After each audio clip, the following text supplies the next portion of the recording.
Chasin the Racin, powered by Colchester Kawasaki. Part of the Global Moto Group, we supply new Aprilia, Moto Guzzi, Vespa, Royal Enfield, Kawasaki, Sim, Mutt and Benelli motorcycles. 3, 2, 1, and welcome back to Chasin the Racin. And this is actually... Good evening, Dominic Overton. How are you? I love this. He's already kind of introduced himself with his salted tones, and Josh is throwing the microphone all over the place. So I've never met Josh properly before. Hi, Josh. How are you? Hi, Alan. Sorry, I'm a bit distracted. I love it. He's not the headmaster from year 9, do you know what I mean? I love this. Met in passing. Josh, ask him a question because he's not going to answer mine. You have a nice one. How did Yamaha, why did your journey with Yamaha start? Was it the best bike on the grid, or was it just a fancy? Was it just I thought? We believed at the time, still believed to be the best bike on the grid. You went from BMW, didn't you? We were BMW prior to Yamaha, yeah, and prior to BMW we were Suzuki. There we are. And when did you get Yamahas? Was that 2021? Did you buy them? End of 21? We bought... I did a deal with Steve Rogers, who Raceways Yamaha, Raceways McCann's Yamaha. At the end of 21, yeah, I lose track of time all the time. The end of 21, we bought Jason O'Halloran's bike at the end of Brands. Yeah. It was wheeled down to my I remember seeing that, they're getting it wheeled down. Still warm from the race, blah, blah, blah, blah. It was so that we could go and... I take my guys out to Cartagena at the end of the year, every year. We have a bit of a blowout. It would give us an early indication as to what the Yamaha was actually like, because we could ride it and see what it was like before then buying engine, chassis, and building our own bikes. And it did what we believed it would do. I mean, Brad Bray went out and took over a second off the lap record at Cartagena on his first morning. Oh, God, I remember that. Yeah. Most people are really nice, and they do a little thing where they go, "Oh, this is my lap record," and they write it an inch high on the side. And Brad sprayed it in. It was spray painted about 2 foot high on the wall at Cartagena. He graffitied it halfway across southern Spain. Is that record been broken since? I don't know. I don't think so. So, after Cartagena, yep, full of confidence, ready to go. Then obviously we, at the time, we would order through, and still do at the moment in time. We ordered through the Yamaha Sport team in BSB, which was Steve Rogers. So we would then, in fact, before Cartagena, we placed our order, because you sort of place your order sort of October time. As soon as people think that middle of October your last round is Brands Hatch, and then that's it. You're all going to have 6 months off and come back again. If we're lucky, you get a couple of days of we're not going to work because you got drunk at a party at the end of the season or something like that, and then you're ordering parts, and you've got to order your parts. So all the orders went in long before we tested the bike. It was sort of December, I think, when we were out in Cartagena. So we're ordering then engine, chassis, swing, all and sundry. So in a roundabout fit, just to round it off in monetary value, to change infrastructure. I love it. I'm going straight in. He loves a money question. I love a money question. No, but I think people listen to this and just say, "We just change brands." It's not just changing brands. You're changing infrastructure. You're changing type. The hard bit is that there's nothing that fits. That's number one. Yeah. Wheels are probably the only interchangeable thing from Superbike. From forks, in the forks maybe. Yeah. But it's not just that. So obviously, you're not allowed to have a spare bike in Superbikes, British Superbikes at least. But you have enough parts to build a bike as a minimum. Because if you had a total destruction or something like that, then if we wrote a bike off completely today, I still want my guys riding tomorrow. Yeah. So you've got to be able to build a bike. So you've got at least another bike in parts, and then you have as far towards another bike again as your budget will allow. Is there a budget restraint at BSB? No. The budget restraint is that you can't have a spare bike. You can't wheel another bike out. We could talk a lot about that rule actually, because I get it, but I actually borderline think that it's dangerous. It can be. I was about to say, as a team boss, do you agree with that rule? I both do and don't at the same time. I can understand why it can be perceived as dangerous, because there's a perception there that the guys are going to rush to build a bike because you're in the middle of qualifying or whatever, blah, blah, blah. But you've still got scrutineers there, and you've got the technical guys there from BSB and from the circuit. Yeah, that's true enough. Making sure that you've done it right. And if they don't like it, you're not taking it out. So they're watching as you are rebuilding the bike after an off. They're stood in your garage watching there. The guys in blue overalls, and they'll be going, "What's that?" If they're not happy with anything, you won't shut them up. If they're happy with everything, you won't hear from them. They'll just wave it out, sign it, but they have to sign it off before you can put it on the circuit. So Yeah. I do agree and disagree at the same time. But at the end of the day, most people will have major sections of a bike built up. So Rolling it's quick. chassis. Yeah, and like You can't have a rolling chassis, I don't think, but you'll have a complete fork assembly. Yeah. You'll have a swing arm, rear shock and rear wheel ready to bolt in, and you'll have. We have sub assemblies, but you can't have a rolling chassis. You can't have like, actually, I might be wrong, but you can't have like a wiring loom and stuff all linked up. It's like a frame. You can have certain bits on it, but the rules are the rules. But it's just one of those. and It's the same for everybody. The top team, to be fair, actually, I kind of retract my statement a little bit because it actually doesn't really matter. When you think gentlemen, Josh is full of shit. no, because it actually. I should have brought a fucking fishing rod, not cake, shouldn't I? Yeah, but when you've got to stand there and like build one, and I've never had it with the Superbike because I'm not as involved in that, but with the Supersport teams I've worked with in the past, like we've been in the scenario where it's like Saturday night and you're reframing a bike and you're building and you think, fuck, why couldn't we just have one in the thing? But the top teams and the top lads actually can build Superbikes in not ridiculous length of time because they come prepared like with all the bits. When we in our earlier years, Josh Elliott completely totaled a Suzuki Dan Craner. It came back in 3 parts. The frame snapped completely through the frame, and then the forks were ripped off. So we got 3 big bits back. From what I remember, the only usable parts left on that bike were the dash and the rear spring. Holy But at the time, that took us then till sort of 2 o'clock in the morning for the guys to finish. So they started at 7:30 in the morning, 8 o'clock in the morning, and our day finished at 2 o'clock in the morning. I'm not technical, I don't build bikes, but I was sat in there with Mars bars and bottles of water and that and cups of coffee, just keeping the guys fed and watered. Wouldn't take us anywhere near that long now, but that's because we've got more spares. Yeah, more sub assemblies, more things ready. Like, you know, we could build a bike very, very quick, very, very quickly now. And to be blunt, you know, to be British champions as you are, how much, like, oh God, but what is the figure of that? You know, people like, you know, unfortunately, I know it's crude and everything like that, but it's like a roundabout figure, but people need to know and people like to hear. The problem is, because I have so many different budgets in my head, and I'm not dodging your question, I'll get to it, but what I'm saying is that I have an overall budget in my head, but my overall budget then also encompasses things like, we've got, I have James Hillier on Stock-Thousand, so that's added into that budget, but then you're talking about Superbikes now, so I'm going to get that out. I've got, I've had a lad on Junior Superstock, Stock 6 to me, I'm old. I've had a new lad out on that today, very, very quick. Yeah, we've all got a bet on him this weekend. I have no I'm winning. Yeah, and you will. He is unbelievable. Seriously quick. Where's he come from then? Casey O'Gorman. Casey O'Gorman. 17 thousandths of a second off pole. And he'd never seen Thruxton and never ridden a Yamaha. Yeah. What's his background? He was He's in 16 Red Bull, 5 days ago. rookies. Oh, Red Bull Rookie. All right, so he's not a mug that you've Oh, dragged he's not off a the mug. street. Didn't Oh my God, Did no. he not win British Talent Cup? Yeah, He won British Talent last Cup, year, yeah. He won races in Yeah. the European Talent Cup. Right, so no problem. He's a quick young boy, but he was 16 this week. So That's class. he went out to on track yesterday, and he was 16 and 4 days old. He's 16, so he'll be racing tomorrow at 16 and 6 days old. So, and I think he's going to win it. Yeah, I would say so. Yeah. He was combined qualifying yesterday. Was P3. Never been here. Never been on a Yam. Yeah. Very good. Quick boy. But so I've got to take that budget out. We run a hospitality unit and things like that, so I have to take those budgets out. So it's not as easy for me to get into a raw figure for Superbikes. Yeah. And then different manufacturers will be different. I've now worked with 3 different manufacturers, and you have different price structures for what you think is the same thing. A Yamaha swing arm is about twice the price of a BMW swing arm, which is similar sort of price to a Suzuki swing arm. And this is, it may not be now, bearing in mind it's 2 years since I've been BMW and 4 years since I've been Suzuki, so they may have changed.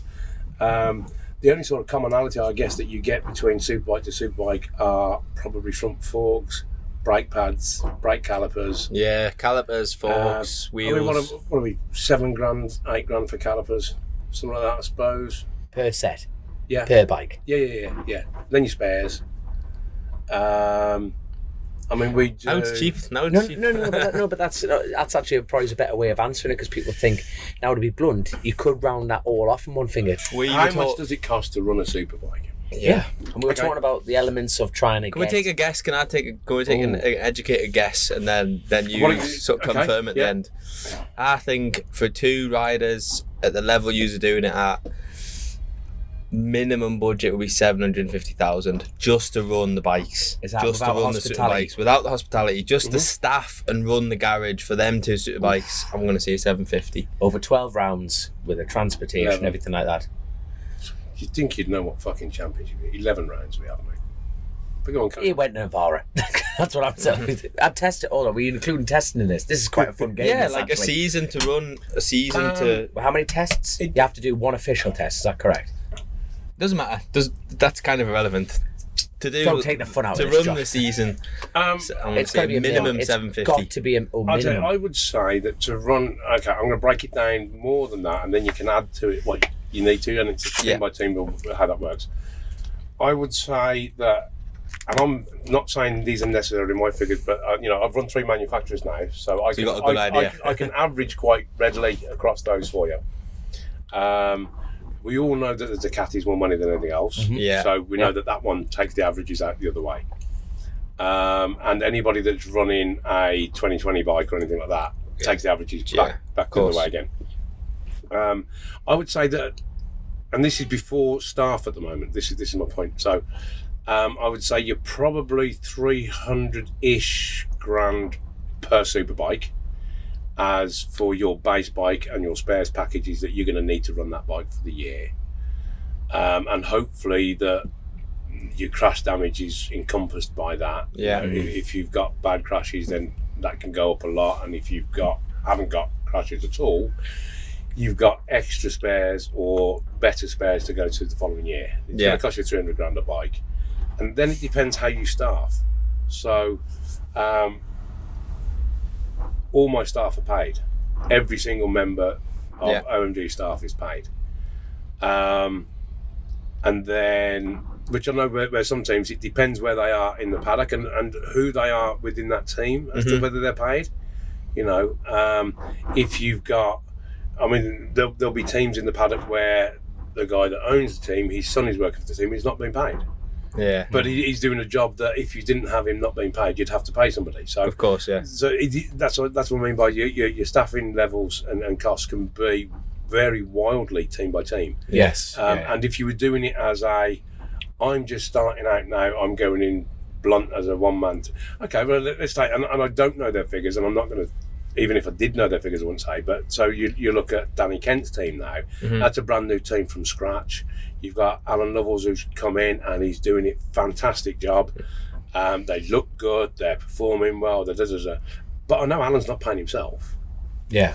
I know Alan's daughter's involved in the team. I know he's not paying her, or I'd be amazed if I don't know for certain. But I know for certain Alan won't be paying himself because that's not what you do. I don't pay me. I'm the only unpaid member of the team.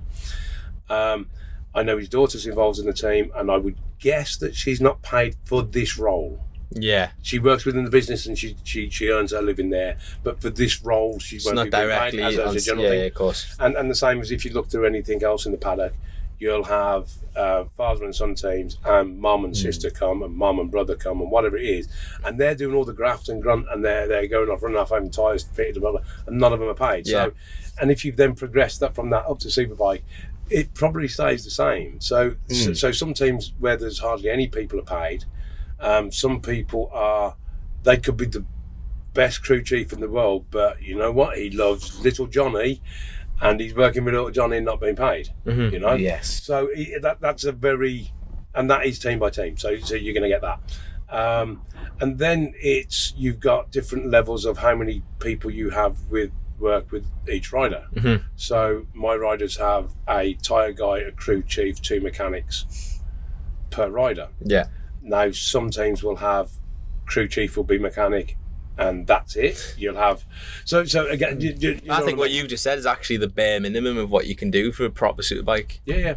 per superbike. That's kind of it's what we have. Yeah. Wasn't that the fucking question I was answering, for fuck's sake? Yeah, but that's what I'm saying. Like, I think I was trying to help. Yeah, but some people don't, like you said, but it's. I don't know if people understand the level of work involved. Like, it's not possible.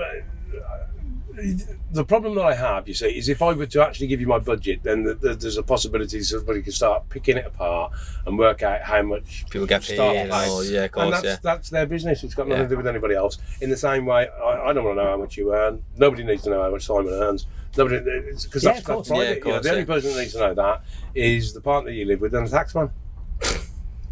Not Damn always. taxman. You probably like to both. Yeah, I think it's kind of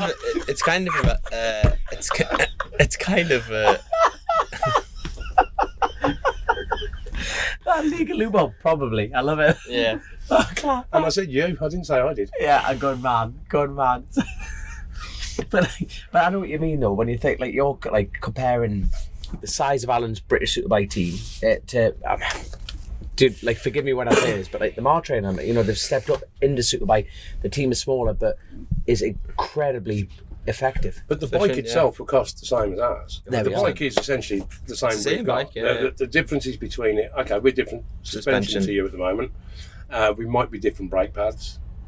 Brembo, where's Brembo? We're SBS. Yeah. We may have. Different rear sets, things like that. Yeah, crash damage things, and these sort of things.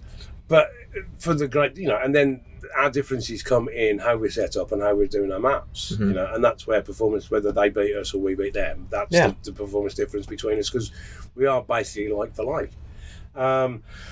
So roughly to put the bike out with a reasonable spares package that you hope not to crash more than that, I would say 300 grand a bike. Plus your staff. Plus then you've then got, in addition to that, you've got how do you get here and how do you look after yourself when you're here. Yeah. So there's quite a lot of people in my team. We've got, I think, round figures 30 people work on the rear racing side, not hospitality side.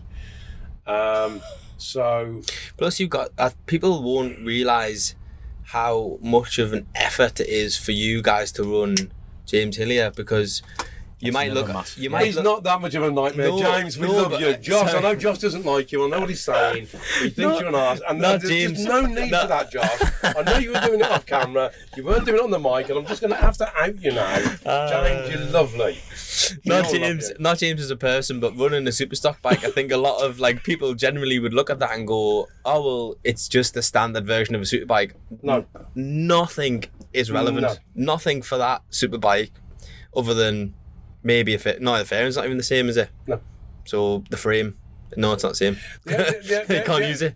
From our point of view, because James goes out at different times for superbikes, I don't need to have a dedicated tyre guy for James, because one of the guys or other of the guys will do his tyres.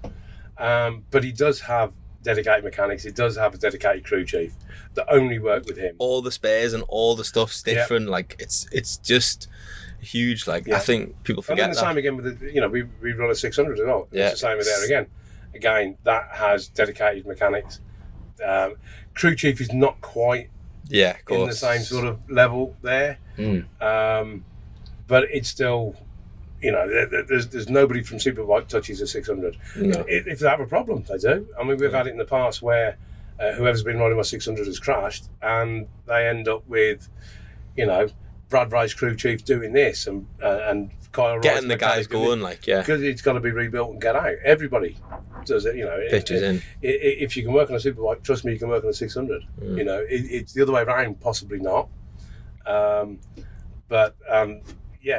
bike has got its dedicated staff to whatever level. So, and then you've got to house these people, you've got to feed these people, you've got to make sure that you've got to get here. Yeah. You've got trucks, you've got tractor units, you've got operators licenses for those, you've got vans, you've got, So, like, stepping into the 2024 season, this is my main question, being Yamaha, being the official Yamaha team, will that make your life as Alan Gardner and OMG Racing easier or is it a different responsibility role that is just going to be added pressure? Until it actually happens, Yeah. I mean, I guess you don't know for certain. The biggest thing for us with it, there are two things, and I'll do it from anybody that's actually involved in the sport or is looking to be involved in the sport. I'll try and be as honest as I can. Yeah. So there's a massive amount of kudos in that the manufacturer is supporting you. Yeah. It means that to the manufacturer in that championship, they're seeing you as the top tier, and that's it. So that gives me an enormous sense of pride in what my guys have done, because it's my guys, the work that they do, that has enabled us. That Yamaha go, you know what, they're all right. Well, we want to deal with them. We want to do them. They do it right. So that's just on the how you feel. That's a nice thing. Okay. Following on from that, we're involved in a sport that is dominated by sponsorship. It doesn't run without sponsorship unless, you know, you can win the lottery if you want, but you run out of fucking money really, really quickly. You know, it won't take many years, you know. So you run on sponsorship, and when you can speak to a sponsor and say, we are the official supported team of the manufacturer, they'll listen to you more than you go, we really enjoy doing this. Okay. Yeah. But that's all we all do. We really enjoy doing this, you know? So it helps there. Go on. You keep trying to butt in. You asked me a fucking question. No, I'm not. I'm letting you finish. I'm picturing an image. This is what I do. It's my Twitch. This is. I've got loads of questions while you're answering a question. You might like just. No, it's just. At what point did racing? Because you race bikes yourself. You know, you've like you ride bikes and everything like that. I didn't race. I was nowhere near quick enough. I love bikes. I have no fear of speed, which is potentially really, really dangerous. But I'm not any good. I have a wobble round. So I'm not the worst in the world, but I couldn't cut it in this paddock. I wish I could. But when did it become essentially a business? When did it become an idea of going, you know what? I want to start a race team. I want to be. We've done this conversation before. I know, but it's good to go back to episode. We don't even remember the number, Alan. Russell Crowe. I know. Russell Crowe episode. No, but to get to this point now. Okay, I'm having to just adjust myself here because you're in this fucking trailer that's on the piss. It's leaning down. I'm sort of rolling off the seat. We're not in your bouncy castle now. No. So. To tell you again, fucking I'm going to bore you with this now. Treat. I'm enjoying this. Roll with the punches. I was with a couple of friends of mine. We used to sponsor people, riders, whether it be not for a lot of money, not huge, but a tyre bill here or a fuel bill there, blah blah. Because we like bikes and we like racing. There you are. So this is still fun for you at this point. Yeah. I'd been too busy with work in 2017, and I sponsored people in Stock 6 as was then, and I hadn't managed to get to a round. I'd been too busy, I hadn't had time, blah blah blah. And it was Brands Hatch, and you're like, if I don't go now, I mean, it's not that you're giving people the money to help them race for anything, but I want to go and see them race, you know what I mean? Yeah, of course. So, and it's like, I've got to go this weekend. I've missed the whole year, you know, I can't miss any more because that's it, this is the last round of the season. So, we'd gone down, I think we'd got fairly drunk. You start having drunken conversations, but we love the paddock, like where we're sat now here, you know, we're surrounded by Junior Super Stock and Junior Super Sport and the F900 BMWs, and it's sort of a really relaxed, nice sort of environment. People are having barbecues, you got spare sausage, blah blah blah. Can you lend me a sprocket? Can you do this? Can you do that? And everybody will help everybody. There's rivalry, of course, you're racing, but if you need a part, you need a part, and they'll lend it you know, and it's nice. And our perception then, rightly or wrongly, and I'll get to that in a minute if you want me to, but rightly or wrongly, but that we would look over. And we could see we couldn't get into the middle of Brands Hatch. I'm going to pass for that. I sponsored somebody in Stock 6. You know, you can't get in there. You don't get gold passes. You don't get, you know. But so you'd look at it over there in the distance where all the superbikes were, and it looked it was Formula One to us. It was MotoGP to us. You know what I mean? It was like that. Those were intense. You know, and awnings and they've got garages and trucks and and you'd look at that and you think it was unattainable. But we thought that the three of us all ran businesses and all ran reasonably to quite well successful businesses. So we were okay, but we knew what we were doing on the commercial side. Put it that way. But I think I opened my. Well, I know I opened my mouth. So sorry, guys. Because anyway, I opened my mouth. I said, "We can do it. We can do it better than them." You know, pointed across the superbikes because I was drunk. Okay. And the following morning. This is what men do when you're talking. We chat bollocks, don't we? You keep looking at me when you're saying about chatting bollocks here, Alan. You're stressing us out. Because he knows you're from Shield. I was looking at the pair of you because I was talking about bollocks. So Plural. there's an S on the end of bollocks.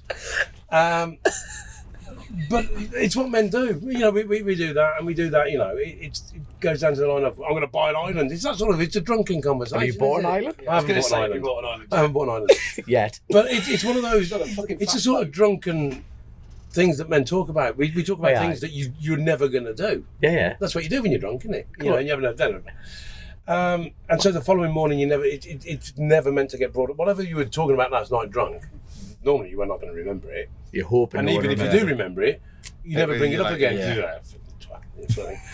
But then we carried on talking about it because we all like buzz, we all like racing. It was like we could actually do that. And what's you know? And the first question is, why can't we? Yeah. Because we've never done it before. We've never owned a race team. We've never run a race team. None of us have competed. How do you do this? What do you do?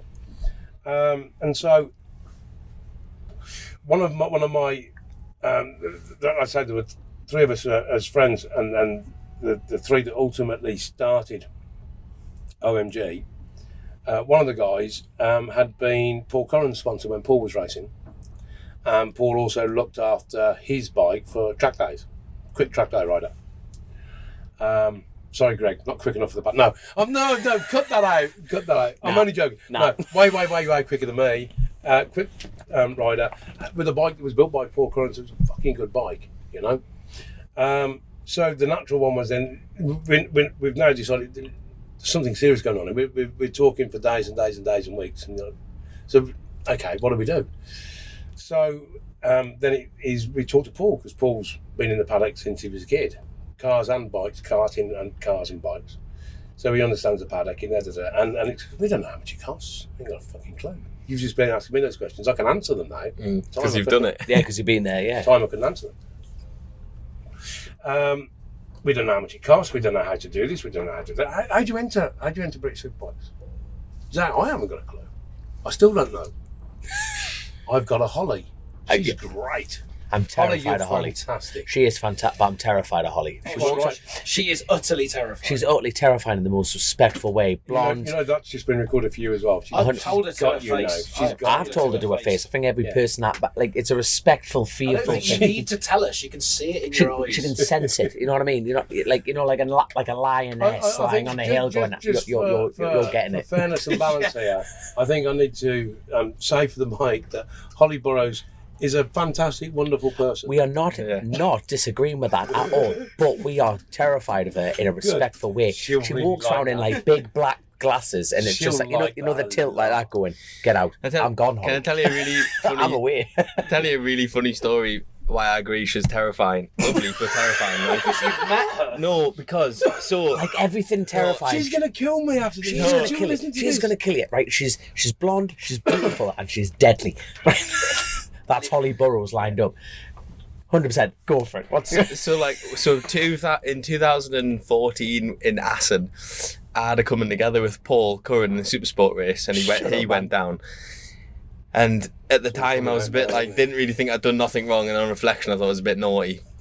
Better go and apologise. And obviously, the first person that I met was Holly. I didn't know her, and I just felt like so shit. And to be fair, Paul was like, "Yeah, fine." Like he was all right about it, but She was so mad, and I felt so awful. I was so scared of it. I was like, I'll come back later when he's back. And then as I turned around, he was walking back into the garage. I was like, oh my God. I bet she was really nice until then, and that's what made her terrifying. Oh, possibly, yeah, but I was so scared of her. Anyway, so I've been on the receiving end of that wrath. And the best thing is, probably none of us have. So I don't know how you're still breathing, to be honest. There you go. The point I was trying to get to, though, is Holly's not scary. She's lovely, right? But she does The silence on the other side of the studio, right? She does. lovely. She I tell does you, everything she does. Oh, yeah, I wasn't Everything slagging anyone there, by the way. I'm just saying. Oh, the fear's coming out. No, but the thing, have you like, take this sign? Just so I can get it. oh, this is recorded. Don't worry, nothing gets. This is raw podcasting. But like you, first time I met you, it was like, this is Holly. It was just like you are so. I don't know how to word this. It's like, you know, the pride of like Holly. You know, speak to Holly. It wouldn't work. And I tell her, and I don't think she believes it when I say it, but I don't know what I'm doing. And so on the technical side, Paul does all the technical side. Okay? Paul runs PCR, and there's another plug, PCR Performance in Cannock, Longford Road, Prospect Business Park, Longford Road, PCR Performance in Cannock. I believe it's at least in the top 3 largest performance centres for track and race bikes in the country. Yeah. So he does the technical side for anything and everything to do with OMG. And his partner, who is Holly Burrows, does all the stuff that we as men involved in the sport and in the paddock don't have a fucking clue even needs doing. Because we don't. We turn up and there's food. We haven't bought it. We turn up and your entry's in. We turn up and your passes are there. We turn up and you got a vehicle pass. We turn up and you got a living pass. We turn up and all the other stuff. She's done it all. Right? And we don't know. We just go, okay, see you lads at the end of the weekend. You know. And the best thing She about does all of that. and you were wouldn't just work. talking about the logistic element. That's 30 on mechanic side. So Holly does all of that. So I was incredibly lucky that you took me to Navarre. You had a space in the back of the wagon, and I could Found not believe space, within young Dominic Herbertson. today made my first Spanish meeting, but like within seconds, like you said, right, I'll have a chat with Holly, and it was just everything Done. emailed, like, and it was like, this is your schedule, you have to be here at this time. It was like, this is phenomenal. It was like a military exercise. She She is unbelievable. We at, get like, every and she member of does the team in a few days before every round, we'll get a 15-20 page email come through, which will be our final instructions for this round. It's normally started off with, here is everything you need to know. If you need to ask a question, you haven't read this, because here is everything you need to know. Okay? And it will detail painfully true. where the motorhomes are, if you're in a motorhome, where the hotels are, if you're in a hotel, how you get there, when you've got to be there, what time breakfast is, what time you've got to be there for that, what time that, there's a technical briefing that you've got to go to, there's this, that, and that. Kyle, you've got to go and do a signing there. Ryan, you've got to go and do a talk show there. Well, what you name it, it's in there. So it's Holly like the team manager then? Team operations manager. She gave herself the title. She's the Tom. I tell you The what, Tom. I like that. That's I'm not calling fantastic. it Tom. Anyway, You know that this episode's going to be entitled something to do with Holly Tom. Burrows now, isn't it? Holly Burrows. The Tom. And on top of that, and I'm going to give her And she's even a mum. more credit now, on top of that, as I was about to get to, her daughter was 1 a week ago. So Holly being Holly and how dedicated she is towards racing, timed her pregnancy. For the end of the season. Yeah, I tell you what, Paul was under No. pressure. Look, he can drive laps, son, but hey, you know. But we've got the one aim shot was, in it's this like, window. I can't be blah blah blah, you know. And as it actually worked out, Avery, her daughter, was a little bit earlier than, and things had happened a little bit earlier than they had planned. But the plan had been that she was going to give birth in November. That was the way they It were was set working up, it. yeah. So that I can give birth, blah blah blah. I can do pregnant all the way through BSB. I can give birth and do a few months, and then I can bring my child racing. That's This is how So this is organised how- Holly Burrows yeah. is. The best Class example up. is at the TT, August. she was ill, Avery wasn't very well, was she?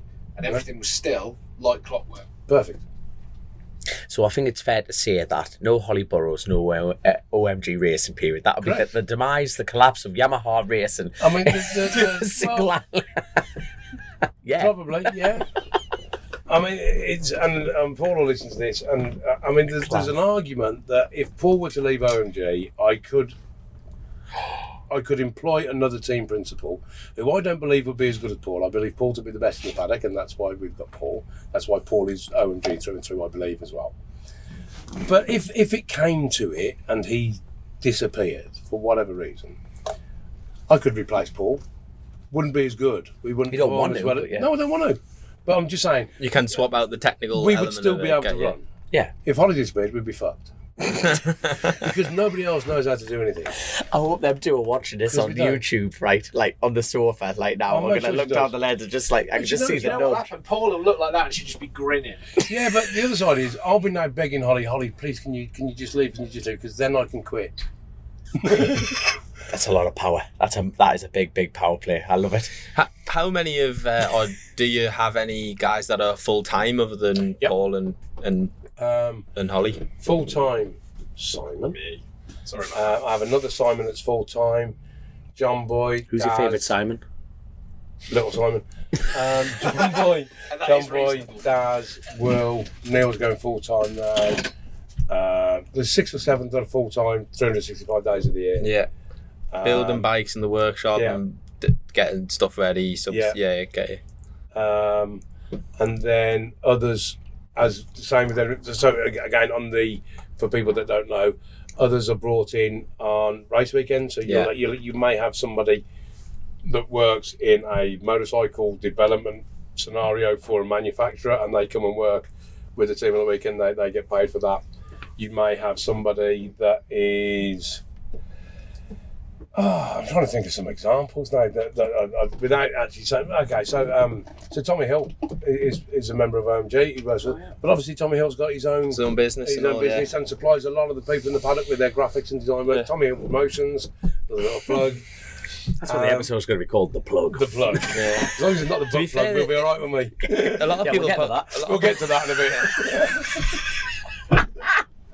A lot of people probably don't know that a lot of the teams in the paddock and in World Superbikes as well, a lot of the teams are made up of essentially self-employed people who aren't based in a workshop but come Lots of them for the weekends. Lots of them are as well. Lots of them that will be self-employed, and they'll be building people's track bikes and things like that, or doing track bike setups, and they'll be doing suspension guys, or they'll be and if they've got a specialist in their day-to-day work, you may have an Olins or a Batubu or a K-Tech specialist in his business, and then that's who we want, because they're the best. 'Cause all I do is suspensions. That's who you want, Whereas we have Casey Stone as our crew chief as our suspension guy.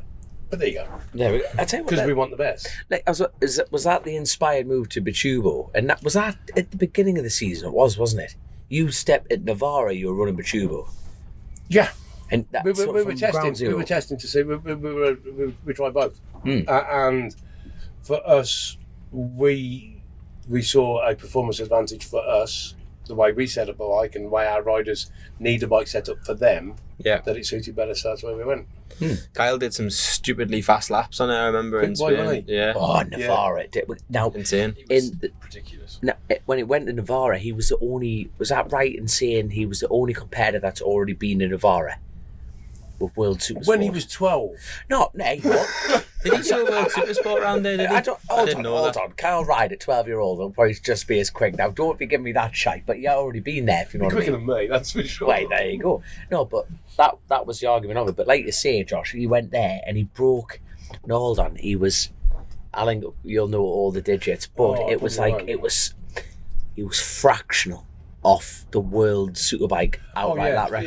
Yeah, He was doing World Superbike pace, like he was doing mad laps there. It was Yeah, yeah. He was impressive. consistently within, I think, 3 or 4 tenths of the World Superbike lap record. Yeah, lap 3 or after 4 lap after tenths. lap after lap. Mm. Can't wait to go there next year. And that wasn't Can on we like a announce? zero. Can we announce? No, what I don't think it's official at the moment.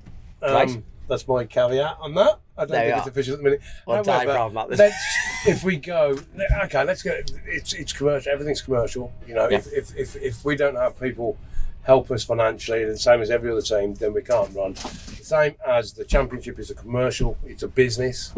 It's an entertainment business, and hopefully people are entertained by it and love watching it. And the owners of the championship have bought a circuit in Spain. with all due respect, what the fuck are they going to do with it if we ain't going to race there? Yeah. You're not wrong. We're going to go there. Whether that's tomorrow. Is that the music First from the round bar, next is it? year. I think that's Last the bar round next kicking year. off, isn't it? Yeah. Have we been waffling that long already? My No, God, it's more than an hour already. Wait, no, you're loving it, man. You're loving it. So I think God. So I think it would be absolutely common sense and would be commercial suicide if they didn't go to Navarra. So therefore, we're going to Navarra. It's a commercial Yeah. decision. Yeah. It would be great if they did. I It's think. going to replace Assen, obviously. We always used to do a foreign round. That only stopped. Do you not think it would be great to do it at the start of the year, a bit like what World Superbikes used to do with Australia? So they go test there and then like race the week after because everyone's all It there would be the sensible thing because that would put less financial constraint on all the people. and getting everybody there and Because you whatnot. don't want to go there twice and pay Yeah.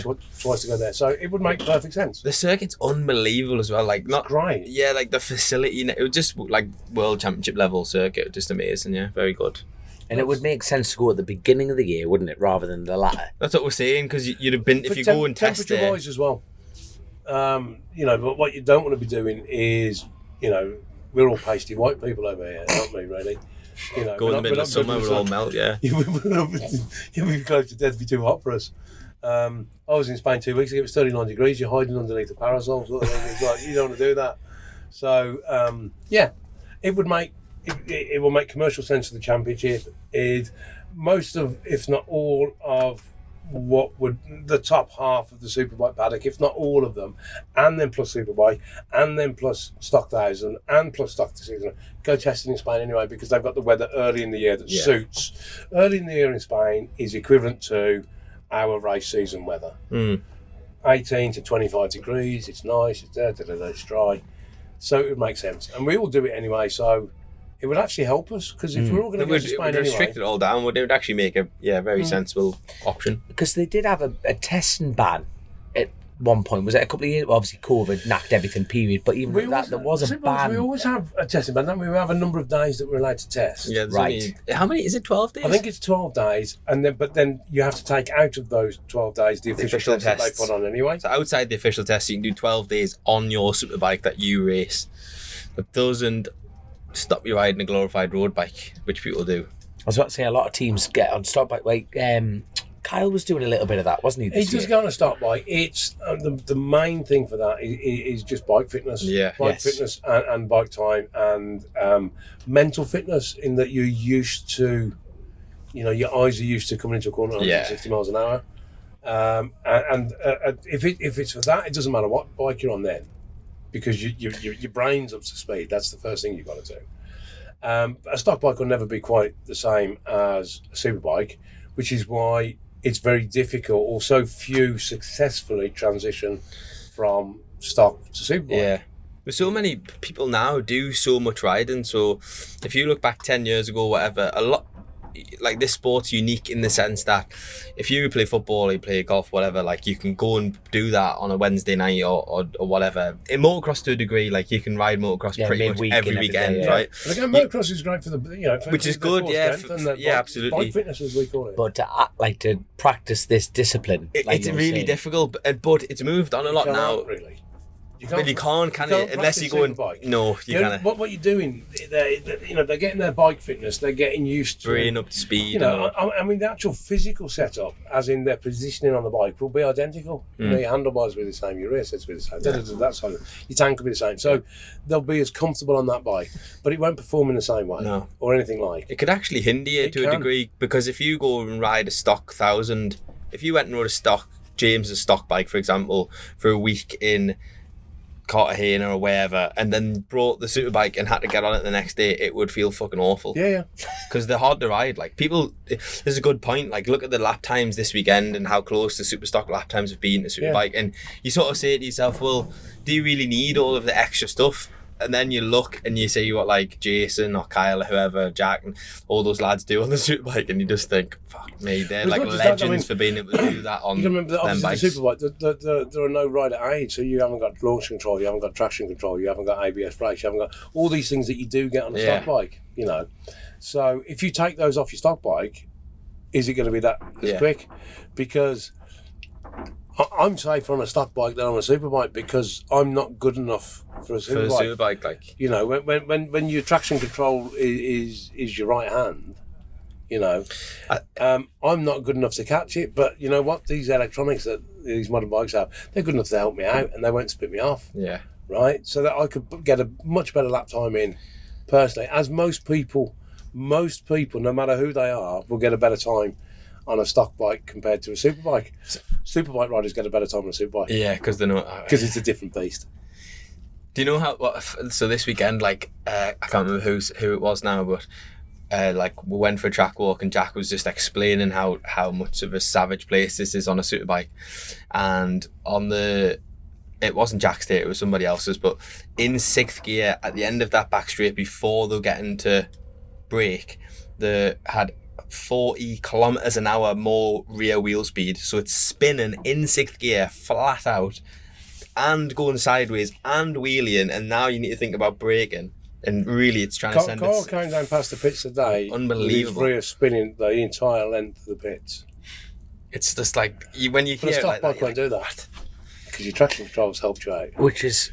If he did it to me, I'd have been saying hello to the crowd very, very quickly because I'd have been over the fence. And that's the same for most people. Yeah. You know, it's great watching these things on TV, and people watch on TV and they go, it's a piece of it. It's not. Yeah. Even riding a superbike, basically the bits the lads are talking about are even riding a superbike in a straight line is complex. Yeah. Like, it's not simple. Like, it's there's things to it. It will spit you off if you do something silly in a straight line. Yeah. Because it will. I tell you what, I want to talk about Ryan Vickers briefly. He went from CB 500s. Okay, I bet you like it, right? That lad is flying. He's but a big boy. Young blonde hair, blonde blowing blue eye. Oh, I can't even speak, for fuck's sake. Never mind, carry on. But he went from CBs straight into stock 600, is that right? And won that. He won in that. Impressive style. So let me just say, for the people listening that haven't followed him that far back, so Ryan went to stock 6, and his main rival in stock 6 was somebody you may have heard of, which is Rory Skinner. He's quite a quick boy. Yeah. And Ryan won every race that year but 2 and beat Rory by 100 points. So the boy's quick. The boy can ride. That puts it in comparison, doesn't it? So then we go from there, and he stepped straight into Lee Hardy. That's correct, on the Kawasaki, and then... Was that 19 or 20? 20, I think. This is his 5th year on Superbike, isn't it? Yeah. I think. So someone said that the other day, I couldn't believe it, actually. Did he do 2 or 3 with Lee and 1 or 2 with FHO? I can't... He did a couple. Yeah, he must did. have done 2 or 3 seasons with Lee. And then so, because I remember, for me, when Ryan Vickers truly stood out was obviously when he broke the outright lap record. The Cadwell. At Cadwell. They crashed. But I'm sorry, but that was the part and parcel of that story, wasn't it? You know what I mean? If you just brought the lap record, that's good. But then the fact that the crash followed after was like, well, look, he's pushing. Okay, you know what I mean? So there are, and I'm going to give you the answer I give to anybody and everybody that will ever listen to me, which isn't many people at all. But we reach 180,000 people. Yeah, but something they listen to me. Anyway, you see, I'm old, so I go back to, as most people probably listen to, I mean, I was a huge Rossi fan. So Rossi, at the time, best rider the world has ever known. Put him on a Ducati, he couldn't fucking ride it. Now, you can be the best rider in the world and on a really good fucking bike, and it don't work. Because it doesn't fit. You guys have obviously done something. And to be fair, lots of people were critical, but me included, to be honest. Like, we had an episode at the start of the year and we talked about it, and it was a bit of a dry your teeth kind of moment when he signed for you. We were a bit like, what are they doing? Not what are they doing, but it was a question mark. Like, well, no, we had people asking us, what the fuck are you doing? You know. Now, obviously, there was no doubt to us that we wouldn't have him on. This fucking thing's on the piss. There was no doubt for us that we wouldn't be putting him on one of our bikes. We've just gone through this now. When you add all the numbers up, it's probably for us round figures £500,000 to put somebody on a super bike. Yeah. We're not going to put a Muppet on. We're not going to put anybody on that we don't believe, because it's a lot of money. There are things, you're Martrain Yamaha, so you'll get this probably more than Dom, but a lot of people listening will get this. In that there are certain characteristics in certain manufacturers of bikes, you know, and we all know it. I mean, it always used to be Suzuki, Silverstone was a Suzuki track. you know, and Thruxton, where we are now, is a Yamaha track, and so is a so-and-so track, and so is a blah, blah, blah, blah, blah. But they don't say it's a superbike, Yamaha superbike track. They say it's a Yamaha track because Yamaha have sort of the sort of a DNA through the chassis of the bike. And we've just said now that Ryan on an R6 battered the hell, and I'm sorry, Rory, but he did. He won all but 2 races that year. Yeah. It's just a big R6. Yeah. Well, It's that's very simple, that. And it's not. I don't mean it in a disparaging way at all. I know, but it is. The DNA is going through. Yeah, I know what you're From an saying. R6 Like, to an R1. I know what you're So saying. it Yeah. should fit it. There's obviously a lot more. As you said, there's like a lot more to that. But I think the thing that's been impressive with Ryan, just being to brutally honest, is he's had consistently been quick at every track. Yep. In every session. Yep. And he hasn't been thrown at the scenery, Well, you see, this is where I was getting to. which he got a reputation for doing. Yeah, but okay. I don't want to name names on here now, but there are people that we all know that crash way more. Yeah. Way more than Ryan. Yeah. Cause way more damage than Ryan ever has. But because they've got a good record, because they had wins at the time, or they had podiums at the time, people forget the crashes. Now, unfortunately for Ryan, when he was on, and it's not disparaging, I say, Rossi can't ride a Ducati, or couldn't at the time, right? So Ryan shouldn't be on a Kawasaki, and Ryan shouldn't be on a BMW. He's more than capable of riding quick. He's a fucking quick bike, and they're fucking good bikes. I'm not slagging anybody. No. Doesn't mean they fit. No, you're Doesn't 100% mean they right, fit. but when you look at the history of the Yamaha, Bradley Ray, and Jack Kennedy is a perfect example of this. Yeah.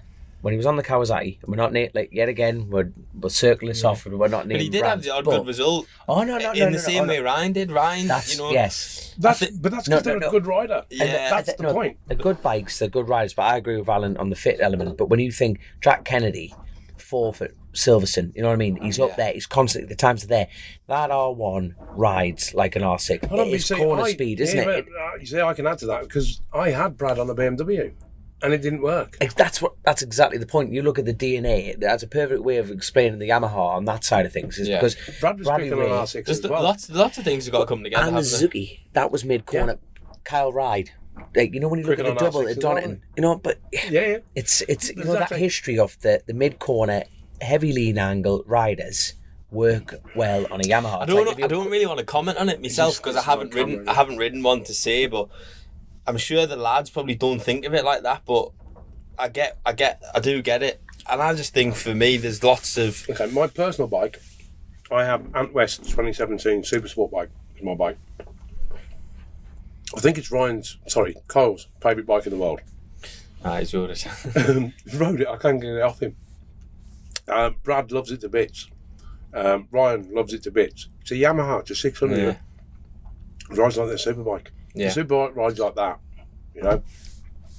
The R1 is a small 1000. You know, Yeah. physically Yeah, it small. is. Yeah. It's like riding a 600. Kyle, excellent Super Sport 600 rider. Brad, excellent 600 rider. Ryan, excellent 600 rider. The R1s are small.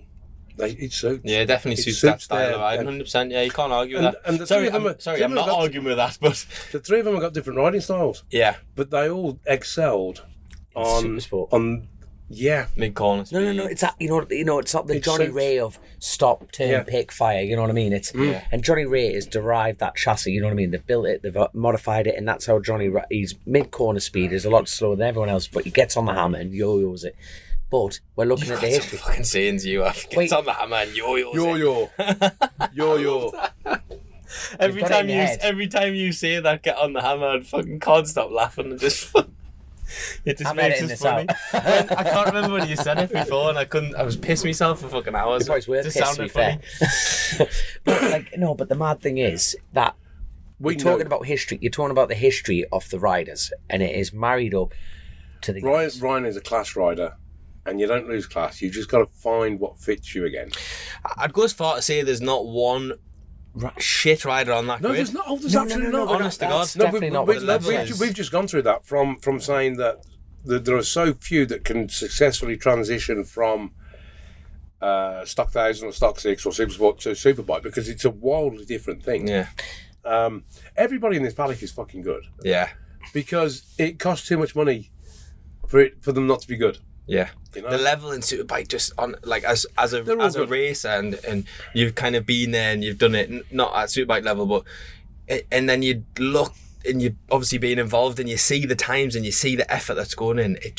Honestly, this year has blown my mind at the level of superbike. I've never really It's been getting close more, enough to understand it. Because I'm old, and so I go back to when everybody had a job, and then they rode bikes on a weekend, you know. And the sport has moved rapidly from that to you have full-time riders. They Yeah. ride. When you're not riding, you're keeping fit and you're making sure that you're fit to ride, and that's, you know. But there are still superbike riders out there that are not full-time. Yeah, They have jobs, you know. because they're not getting paid to be a Yeah. bike ride. Yeah. But it's an expensive sport, and, Of and course, it's, yeah. you know, there's lots of people throughout the paddock that don't get paid. We've gone through that. But that's the way you do it. It's the way you got to do it. But you know, so you'll have an electrician. There was a certain math teacher once that was really, really quick and such a nice guy, but he was tough riding, wasn't he? You know, people have jobs.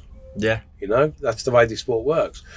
But it seems to be, and it makes perfect sense, that the guys that are full-time riders, that when they're not riding a bike are keeping fit, and when they're not keeping fit, Yeah. they're riding a bike. They're quicker yeah, because and I don't mean more dedicated mentally, but their whole life is about riding, yeah, you know, or being prepared to ride. Whereas there are some guys, and you can't. I'm not knocking anybody because I can't. I wish I could ride as fast as the slowest person in superbikes. I fucking wish, yeah, you know, because I'd be riding all day long with the biggest smile on my face because, oh my God, look what I can do, you know. Yeah.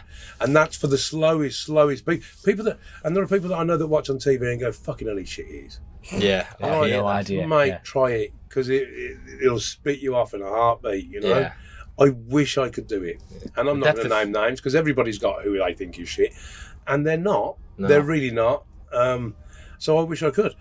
But it makes common sense that, you know, if you want to play snooker, if you play snooker 6 hours a day, 8 hours a day, Yeah, you're going to beat me when I play twice a week or Yeah, of once a course. month. Because you are. but the depth of field's so much. Like, look at Tommy Bryder today. He was 14th. That let's talk about that. just That was like- that was bizarre. No, That threw it's me not right bizarre, out the window. Not bizarre at all, because with all due respect, we knew that they were going to struggle here. Yeah, Yeah, but then But- people say that about Silverstone, and then they No, because Silverstone you're not banked over half. Silverstone's here is big it's triangle. a different place. This is how much of this lap is your bike upright? Never. Okay, where does the cat get all his drive? Yeah, in a straight line. Yeah. So he's going to suffer. Unfortunately, we're only here once. just But the point No, of no, that, the it's point of that is an off day is like you can't afford to be off. no. Do you know what I mean? He was still in the points. He's leading the championship, and Leading the he's championship, still in he's the points. 14th. Like, Can't take away from him. But every bike, I mean, we were saying earlier, I mean, when we were on, we had our first ever win at Silverstone on Suzuki, and it was always known as a Suzuki track. Yeah, a beeline track. But because it's chassis dependent, and there's that, as I say, common DNA running through a manufacturer's chassis development for all sizes of their bikes, road bikes, and then we turn road bikes into race bikes. So, you know, from a 125 up to 1,000, you know, the engineers are there, Yeah. and you know, we all know about, if they do something in Formula One, it ends up in your road car. Well, you know what? Yamaha go out and build a really, really fast road bike, an R1, and then when they know that in their view they've got that perfect, that filters down, and the R7's the same, the R6 is the same, all the way down. So there's always going to be Yeah. commonality. So it was built with racing in mind as well, isn't it? Both Yeah. of them bikes are all built sports bikes are. Yeah, of course. So, you know, and that's the same for all manufacturers. I mean, I suppose the only anomaly in the manufacturers is the Ducati, because they don't do small bikes. No. Well, the super. What are they riding in super sport at the minute? 900, is it? 900. Yeah, it's Not still not a exactly small small, bike. mate. No. You're right though. You know what I mean? do you ride? What, huh? 900. So it's... Yeah, but that's You're yeah, a I know big what you're bike saying. rider. You're damn right. But so I want to talk about Thruxton. Do you, like, you going back to that point, unfortunately, we don't ride at Thruxton more. I totally agree. My first time here, Love unbelievable track. Have you not been here before? No, I've never been. Do they not like you? No one likes me. Okay. Not even Josh likes me. Well, I get that. That's not true. You were about to say, yeah, that's true. He That's literally not looked at you and winked.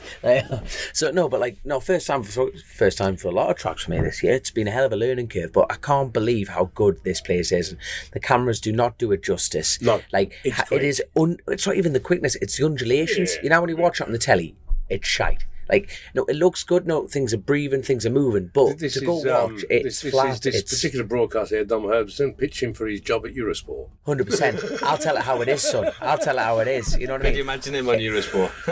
I'll tell you what, people tune in for a giggle. I know that much. They tune into this. Here's your Josh Corner doing Madness. fuck all again in Martring. You keep saying that. I've told you, I make the tea for the bloke that makes the coffee.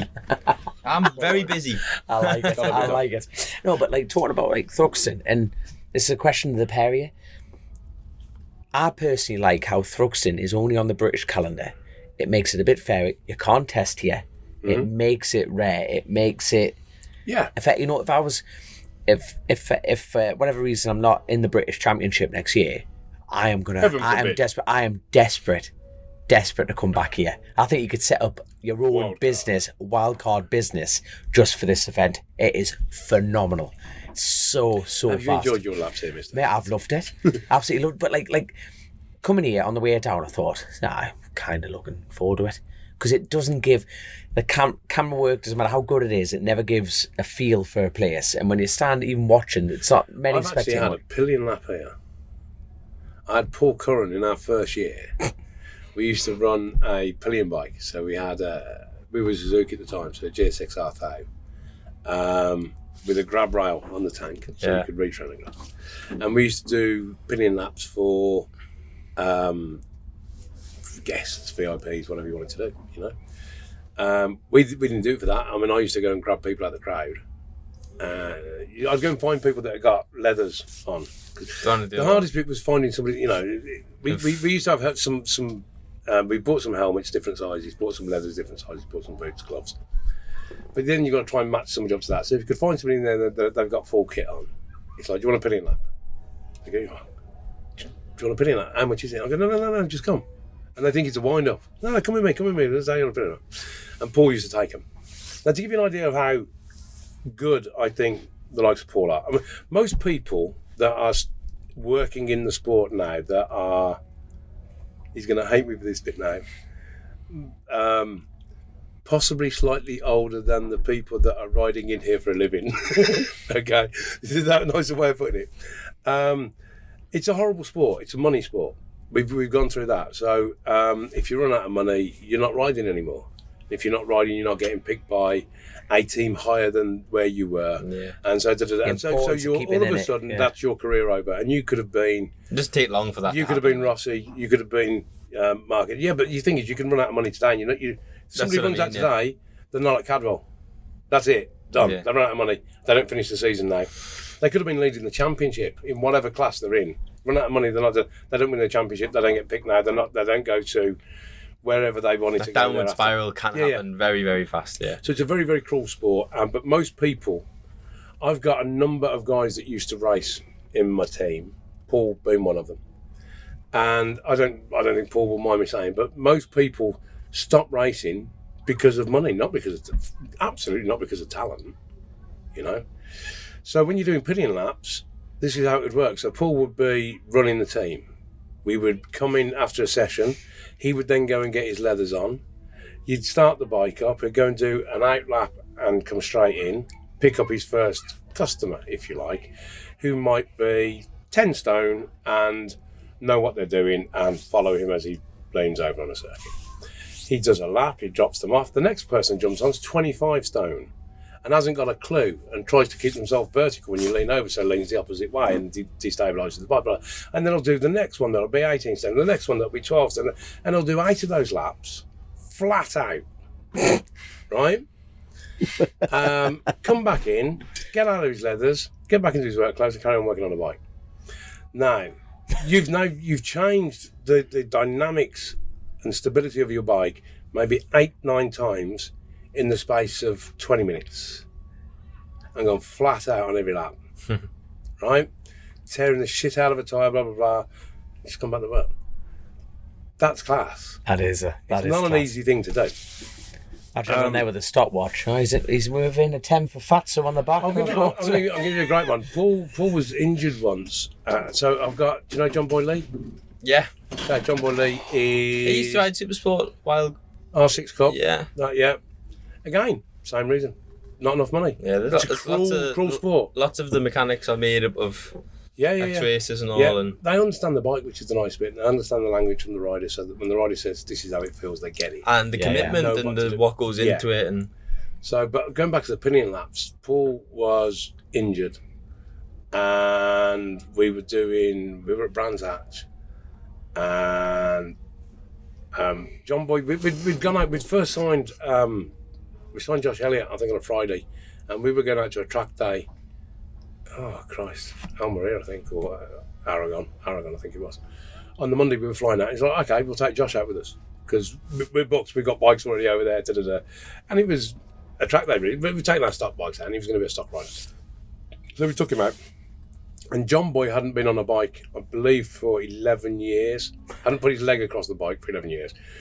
Because he hadn't got the money to race. And he knew, racing's in his blood. If he's sat on the bike, he's got to race. yeah, So it's like being a heroin addict. Don't put anywhere near heroin because I'm going to take it. You know. I assume that's what it is. exactly it. Of course it is. Yeah. You know, it is a drug, right? So he hadn't, but because he was now working with us and he was back in an environment of racing, he was like, okay. So he gone and bought himself new leathers, new helmet because it'd been 11 years.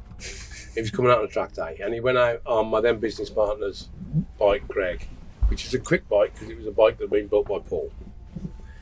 And on the second lap, his top rack style, his rear wheel is 8-10 inches in the air as he's breaking into the burst. Class.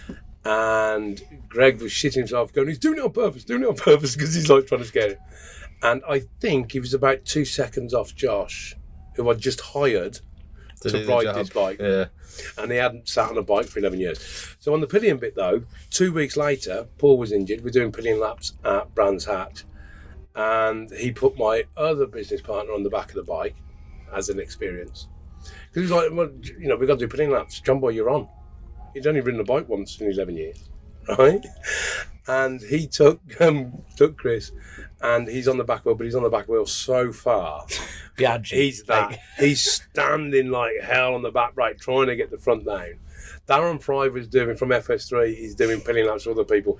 He's braking hard into the hairpin, right? And John Boy's gone past on the back wheel. Made it in, but oh dear. Chris was not happy. I bet he wasn't. They're all good, you know. This is the sport we're in. So all the guys. I think there's lots of levels of this paddock, and look at the F900 Cup, for example. Lots of the lads have progressed. There's a Dominic Herberson in that. He's fantastic. Some wobbly bob and ninth. No, I'm joking. You might be a ninth. No, I wasn't ninth, so I don't know who this wobbly bob is. I'm only winding you. I just thought I gave you single digits. It could have been right. Sorry. We'll talk about single digits in a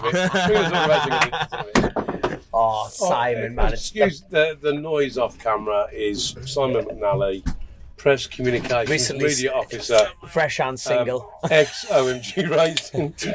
I love it. But he is single, looking for a nice young lady. Very good, very good. Handsome, good boy. You got a link to your Tinder profile there, Simon. Put it in the bio. But let's move on to the next chapter. The next chapter, which will be the next round. So what have we got remaining? You got Cadwell, Alton Park, Donington Brands. There's 4 rounds left. Yeah, all good tracks. Good tracks. So how are things looking at the moment? Because Ryan's riding absolutely fantastic. Ryan's about 100 points ish off Tommy at the moment. Let's talk showdown. How far is he off? There's no showdown. It's a different. Oh, of course there is. Yeah. There's a large disparity between points as the further into the season we get. So it gets more important as you go on, really. It's better to win from now than it was at the start of the season. So we can have a gap now. So Ryan's about 100 points off Tommy at the moment, I believe. Kyle, I think he did miss 2 rounds with a wrist is it a wrist injury? Yeah, he's a young boy. I mean, they get wrist injuries. That's He broke that scaffold, didn't he? Had a screw put in there. And... Yeah. Class. And what about Kyle? Where's he? Carl's third in the championship at the moment. I think he's 58-ish, maybe 60. There or thereabouts. 60. My medium man in the corner says 60. Very good. So if he's wrong, I'm sorry, that was Simon McNally. And if you're a young lady thinking, I'll take that guy, he hasn't got a clue. Carry on. I'll tell you what. I'm going to ask you a very personal question. It's popped in my mind. You know when Brad, it was a good time. You'll remember this very well. When Brad won the British Championship. Oh, sorry, yeah, we're running British champions, yeah. Yeah. Sorry, go on, carry on. Why did he stay? Was there a part? Why did he stay? No. Why He did didn't. you? No, Did no, you not no, notice? you. OMG. Like I'm Why just. did I say, oh my God, there was, pardon the pun. Class. There were huge thoughts about, what do you do? Because, this year, the very, very best we can do is equal what we did last year. Yeah. Yeah. Anything other than equaling last year is we do worse. And that's a fact. There's nothing we can do about that. Yeah. Right? I've said this to people before, and they go, yeah, but you could come first and second in the championship. And fuck off. Yeah. Because it's not, right? It's at that point. Sorry. That's it. I'm laughing. That's great. That. Sorry.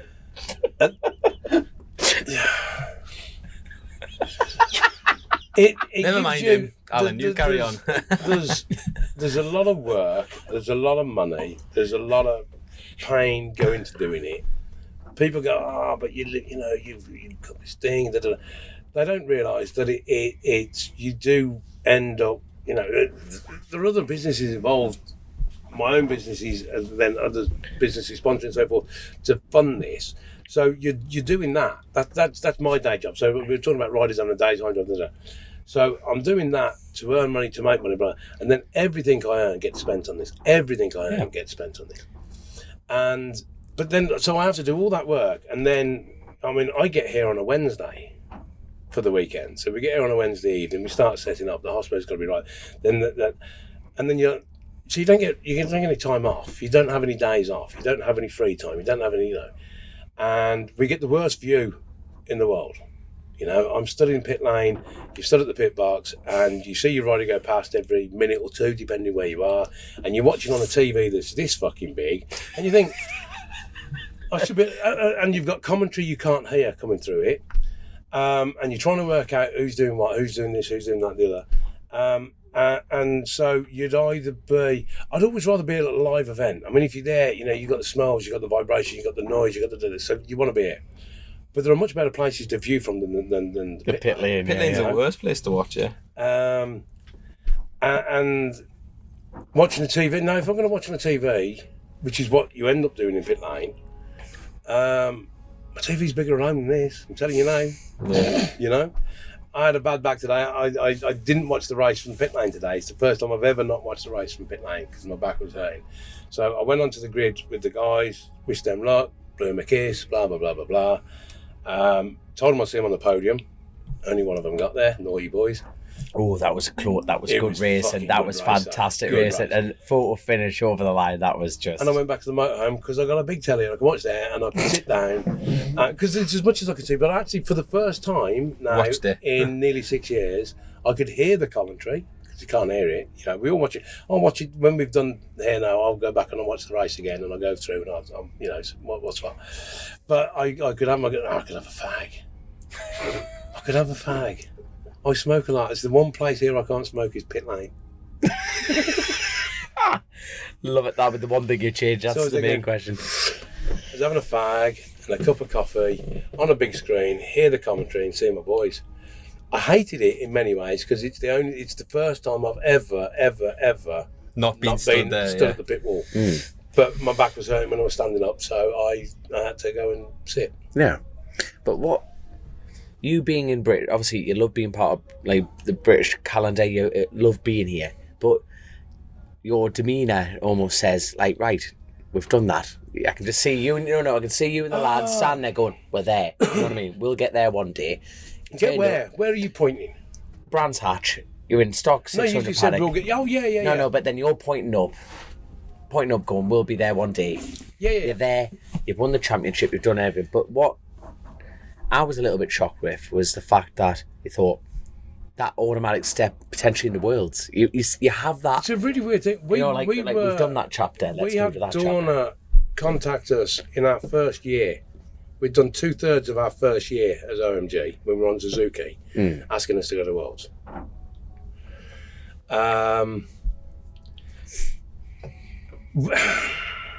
Worlds is a different beast. In some ways, really good. In other ways, not so good. You'd need bloody 3 Hollies, wouldn't you? Nah, there's only one Holly. Holly could piss it. Mate. I'm sure she could. Holly could piss it. Can I retract that as well? The thing is, Worlds is a different beast. So the first one is that they have electronics and they have ride rates, which to me, and this is my personal opinion, makes it an easier bike to ride. I could ride a World Superbike more easily than I could ride a British Superbike because it's going to help me when I do something wrong. And I will do something wrong because I'm not good enough. So therefore, I'd be safer on a World Superbike. So I firmly believe that British Superbike riders are the best Superbike riders in the world because they have more. It's more about them. They are controlling the bike. The bike is not helping them at all. It's actually it's borderline uncomparable, really, isn't it? It's not. It's one of those. We've all known of riders where they go and do a wild card at Worlds and they come back and then it's fucked them up. Yeah. Because they've been given this bike that this is magic. It's not magical. It's got electronics on it. We don't have that because I've been my riders. World Superbike guys come here and they can't do it. No. MotoGP riders come here. They can't do it. Yeah. No, I totally agree, and I feel like I felt like I was almost pushing out the door by going, "Why didn't you do that?" But it's just it just shows your passion for this event. It's a potential option, but if I were ever to do it, it would be because I'd find funding that would allow me to do that as well as VSP. Right, there we are. The hardest thing I think with Worlds in many ways is an easier championship. I mean, the first thing is that it's normally warm and dry.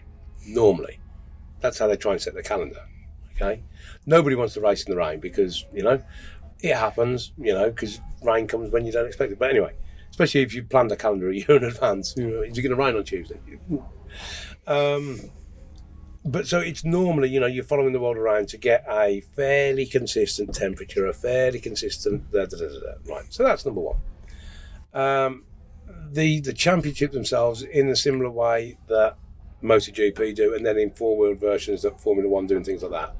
There's a service part of that championship that assists you to move what you need from circuit to circuit. Yeah. So your bikes are transported, your kit is transported. You pay for it, they pay for it. It depends where you are in the championship. There's all, so the logistics side of it isn't as hard as when you first look and go, oh my fuck, how are we going to do this? We've got to fly to. No. Yeah. They know what they're doing. They help you. They want you there, they help you. Yes. Right? Yeah. So there's that. There's then on a sponsorship side, which is what we all run on, you've now got a global market. It changes the sponsorship people that you're talking to. I mean, there's no point in the UK, in British You are useless, aren't you? Your P45's hanging on the door there, Simon. He's had it ready for fucking months. That's dreadful, sorry. There's no point having the largest supplier of plumbing equipment in Australia as a sponsor in British Superbike. Yeah. But there's an argument for it in Worlds because you're going to go and race there. Okay, and if it's big enough for him for the event that they do, then it's fine. Okay, that's a one company sponsor. Yeah. Then you've got the sponsors around the world that have got the most money and most ability to sponsor a team of any sort, 4 or 2 wheels, are global companies and they work in various markets. Again, so they may look at British Superbikes as it's fantastic, and they should, because it is. But it's not right for them because they only do 3% of their business in the UK, whereas we do 18% in Spain and we do 30% in the US. Do you know? But that's justifiable business for them on the world stage. So it opens the market up to a lot more different sponsors with potentially a lot more money that can help you do it. Because we're mobile billboards, that's what we are. Yeah. We're an entertainment company. We ride motorcycles round and round in circles with somebody else's name on the side, and we all love it. Yeah. It's a bit weird, really. What a business model. If you explain this business model to anybody, they go, "Are you fucking mad?" Are you nuts? You know. But It can be easier to do worlds, even though it's going to cost you more money, even though there's a lot more logistics, it can be an easy thing to do. But the main question: do you want to go to Worlds? Part of me, yes. Another part of me, no. Which is why, if there was a bottomless pit, yeah, because I love racing. Yeah. So why wouldn't you get it? Yeah, you know. So, sorry, carry on. But I wouldn't move from here to go there. Never. Very interesting. Yeah, that's very good. It's good, you know what I mean? No, I'm going to give you the other bit. The other part of this as well is that the hardest part of Worlds, and this is the thing that stops people doing it, a lot of people doing it. The hardest part is, and we've gone through, which is the most vital part of any team, because we can all go and buy a motorcycle. We can all go part of it. The hardest, the most important thing are your staff, the people that are your mechanics, your tyre guys, Okay? So, our guys come away now for 3, 4 or 5 days, depending what they do in the team. Some guys get here on a Wednesday night, some guys get here on a Friday morning. Yeah. And something between, right? And every race. On average, once every 2 weeks for 5-ish months of the year. But Worlds is different. Worlds, tyre guy or tyre girl goes to their respective partner, husband, wife, girlfriend, but whatever it might be. I'm off to Phillip Island.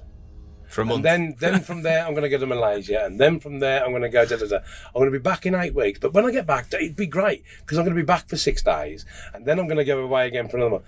It's really tough on people's home lives. Of course it is, yeah. So as soon as ordinarily, the best people in the world are the people with the most experience. People with more experience tend not to be 17. Okay, so they tend to be a little bit older, and when you get a little bit older, there's a really weird thing that happens: is that you have a lifelong partner in whatever coupling that is, male, female, and then you quite possibly have children as well, and it stops them being able to travel. Yeah. So if you want the best people, it becomes very, very difficult to get them. Yeah, definitely. Yeah, it's huge. It's a huge undertaking. It makes it difficult. So going full circle then back to the... Just being a drunken bum watching... No. You said full circle. I thought we were going back to the start. Well, okay. So your announcement that you are going to be the official Yamaha team in BSB then. Indeed. Does that... so how much has your phone rang, bearing in mind there's 4 rounds of the season left? From who? From riders, people wanting to ride your bike. I've been trying to get a ride with him for years. Oh, that sounded weird. Well, yes. I've had one rider contact me while I was sat here. Yeah. That's the first. Oh, how weird. Well, you've just given away who that is. I fucking haven't, because I didn't say who it was. We'll edit that bit out. I've said I've had a message on my phone. I didn't hear a name. Did you hear a name, you two? Yeah. Blip that out then. Shut if up, I said a name, blip that out. But I didn't think I did. I'm going to start a right room when I get back up to the lads in the garage here. Because that's not something I would do. Yeah, he's the Yamaha supplier, remember that. But in general, sorry, so I'm sort of taking the piss when I say that. But no. I mean, how does that now, is that going to affect your preparation for 2024? So it is going to be a 2024 because you're going to be official Yamaha, that you've committed to doing that at least. Well, I'm 25. I'm 26. We have a multi-year deal with Yamaha. Good. It's Ryan is on a 2-year contract anyway. This is his first year, so Ryan's with us. Kyle's on a 12-month contract. I don't think I'm not talking out of turn, and sorry, Kyle, but Kyle started with us on a 2-year contract and then has gone yearly from then. I think it takes any rider. It could take a rider a year to settle into the team and be da-da-da. So I think it's fair. So they've all had a 2-year contract to start, which Kyle had, and then elected for a 1 year. I'd have gone longer because I think he's fantastic. Yeah. I don't want him to go. He might want to. He might not want to. We haven't actually spoke about it yet. Yeah. The way I look at things at the minute is that I will have Ryan. I would like Ryan and Kyle both on the bike next year, and that's it. Any chances of you ever run a third bike? Yeah. In Superbike? Right. Oh, I've got to expand. It's the way you look at it and go, expand on that. I'll just... I have Right, there's a thing on your wall there, and it says 3-2-1, and obviously that's for Chrissy. But I would love a 3-2-1 in the same race. Yeah. It's just one of those things. Oh. It's been done before. Yeah. JG Speed did it, before, which means I'd have to do it twice. Just But it's just one of those. But that's because I'm an arsehole. That's because I'm an arsehole. You know, I mean, you come into racing, the first thing you want is a podium. Yeah. It's not the first thing you aim. You don't aim for a win first. No. You aim for a podium. Yeah. I've got a trophy. Then you get it. The next thing you aim for a win, Yeah. and it goes on from there. So, Then no people outside of the sport don't understand this. Like, well, I don't get anything. yeah. Right? What? Fuck. No, but I don't. Right. Riders get recognition from the sport and from they get a trophy. Oh, sorry. I see what you mean. Yeah. That's something. So I have my own personal targets because I'm not Yeah. out there racing and I'm not right. And I don't particularly like being known or noticed or anything. I'm not doing it to hi, this is For me. status or anything I'm not, like that. not yeah. interested in that. I don't like it when we do win. The only time the team get a trophy is when your rider wins. Rider gets a trophy 1, 2, 3. Team get a trophy If you win. So the only time we get a trophy, and I don't go up to get it. I'm not. Oh, hi, look at me. Oh, wank. Right? I don't like it. The guys go. I send the guys up, and they're proud to go up. But they've Yeah. actually worked on it. Of course, yeah. I haven't worked on it. You know, very they honest. built his engine. They've done his suspension. They've done. You know, they deserve to It's go such up a and be drug, isn't it? And recognised. once you've you say you're paying for that first podium, and then you're like, oh yeah, great. Then when you win one, nothing else is good enough. Like that. I'll tell you what that's the weird it. bit is. The worst one is that when you start doing really well, as we were last year, and then you get a fourth. Oh, and then then everyone's suicidal. Like, You know what the fucking hell's going on? Yeah. What's going on while we're fourth? Which is really bad. no, but it's great. It's competition, right? It's good. Everybody was. There's a lack of that. We're only here to win. Nobody's here to come last. Hey, tell you what, speaking of like teams on that side of things, but you know, with McCam's leaving, Raceways stepping down, Yes. is there any signs, any hope that someone is gonna come into the paddock? You know, because at the end of the day, It's a teams slot are for a new leaving. team, There was a essentially. slot for a new team. You've taken over the Yamaha, and there's that's space for a sort. team. I mean, I've heard rumours. I don't. Which is good. I don't No, like talking about. No, rumours don't talk because- about them. But it's good that I've heard rumours that the. Yeah, there are rumours that somebody's going to bring a team in. It hasn't happened. You don't know how firm that. Who knows? You know, rumours are rumours. I could start a rumour about you tonight, Dom. That would be Oh, go a on, load of try it. bollocks. I think for the crack. It probably wouldn't be, but Absolutely. I think I would probably write that storm out. To be fair, He's the whatever third it is. superbike rider. You've just started it, Alan. You just said you'd run a third. He'd be the third. I'm I interested. said it's a I want to really be in the tough roads. transition from a bike with electronics to no. Dom knows I love him to bits, and if the stars align. What about road racing? Are you going to still go road racing as part now that you're official Yamaha? Can you do that? Nope. No. Nope. Right. Ah. So what does that mean? No TT. Does it mean no TT? Nope. Just not Yamaha. Now, in the first episode, I remember saying that Alan really got into racing period was because his was road racing on that side. Yeah. You were a big Joey fan, John McGuinness fan, even. You know what I mean? I That don't, was I your don't know whether I driving can point. expand on it. That's Right. part of my comment. Yeah, I don't fair. know if I can Understand. expand Yeah, on yeah, it. fair. But you want to be at the TT next year. Me personally, Yeah. yes. There we are. That says volumes in that. You know what I mean? It's not like I'm trying to duck out of it. Yeah. If people listen to I this, appreciate you can't talk Oh, no, too much but about There it. so are I things get that I can't do. In the same way, I couldn't run a different brake pad in. You know, I'm not Yeah. allowed to because these are the deals that you do. So no, as we won't run a Yamaha at the TT, but I want to be involved in the TT. I love the TT. right? That's important to hear because if you answered that, I'm just going, don't know. It's like, well, the speculation. No, I'm just speaking. How I'm it's speaking as a going fan. to be? You know what I mean? How it's going to be? I don't know at the moment because I haven't sussed it, sorted it out. I don't know. No, but it's good that you want to be there. Yeah, I want to be involved in some way, shape, or form. Yeah. There's a particular Dominic Herberton that I help with his TT endeavours. Yes. And that you do, will yeah. continue regardless. And to what Thank level? fuck for that. What level? Not only do I bring him cakes, I pay for all sorts of shit for him as well.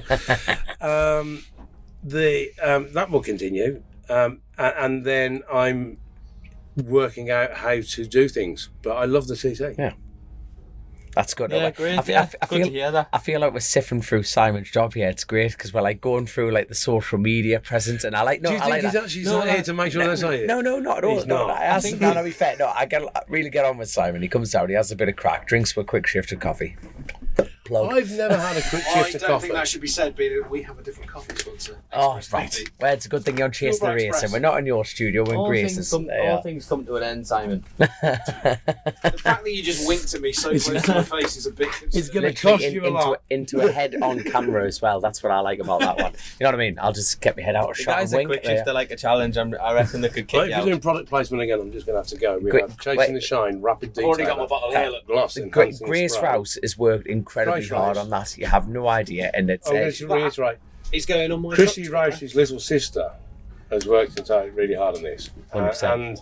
And we all like polishing things, don't we? So I think we should do it. But I tell you what, like speaking of social media presence, and I really would like to touch base on it.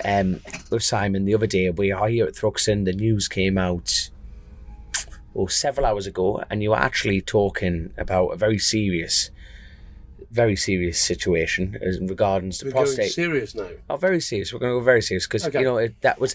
I'm going to speak as someone who just viewed that myself, and it was like you just openly and straight out of the blue talked about prostate cancer Yes. and how. Okay. Yeah, Can I and do it? No, go Okay. for it, my man. Go for it. So I said, right, okay. Yeah, I was been having tests. I was diagnosed on Wednesday of this week, so 3 days ago. I have prostate cancer. I've got some more tests to have. I've got to find out what can be done. But there's lots and lots and lots and lots that can be done. Yeah. But here's the thing. Men don't go and get checked. You don't go and get fucking checked. Women get letters from their doctors all the time. They have to go for a smear test. They have to go for a mammogram. They have to go and they get these.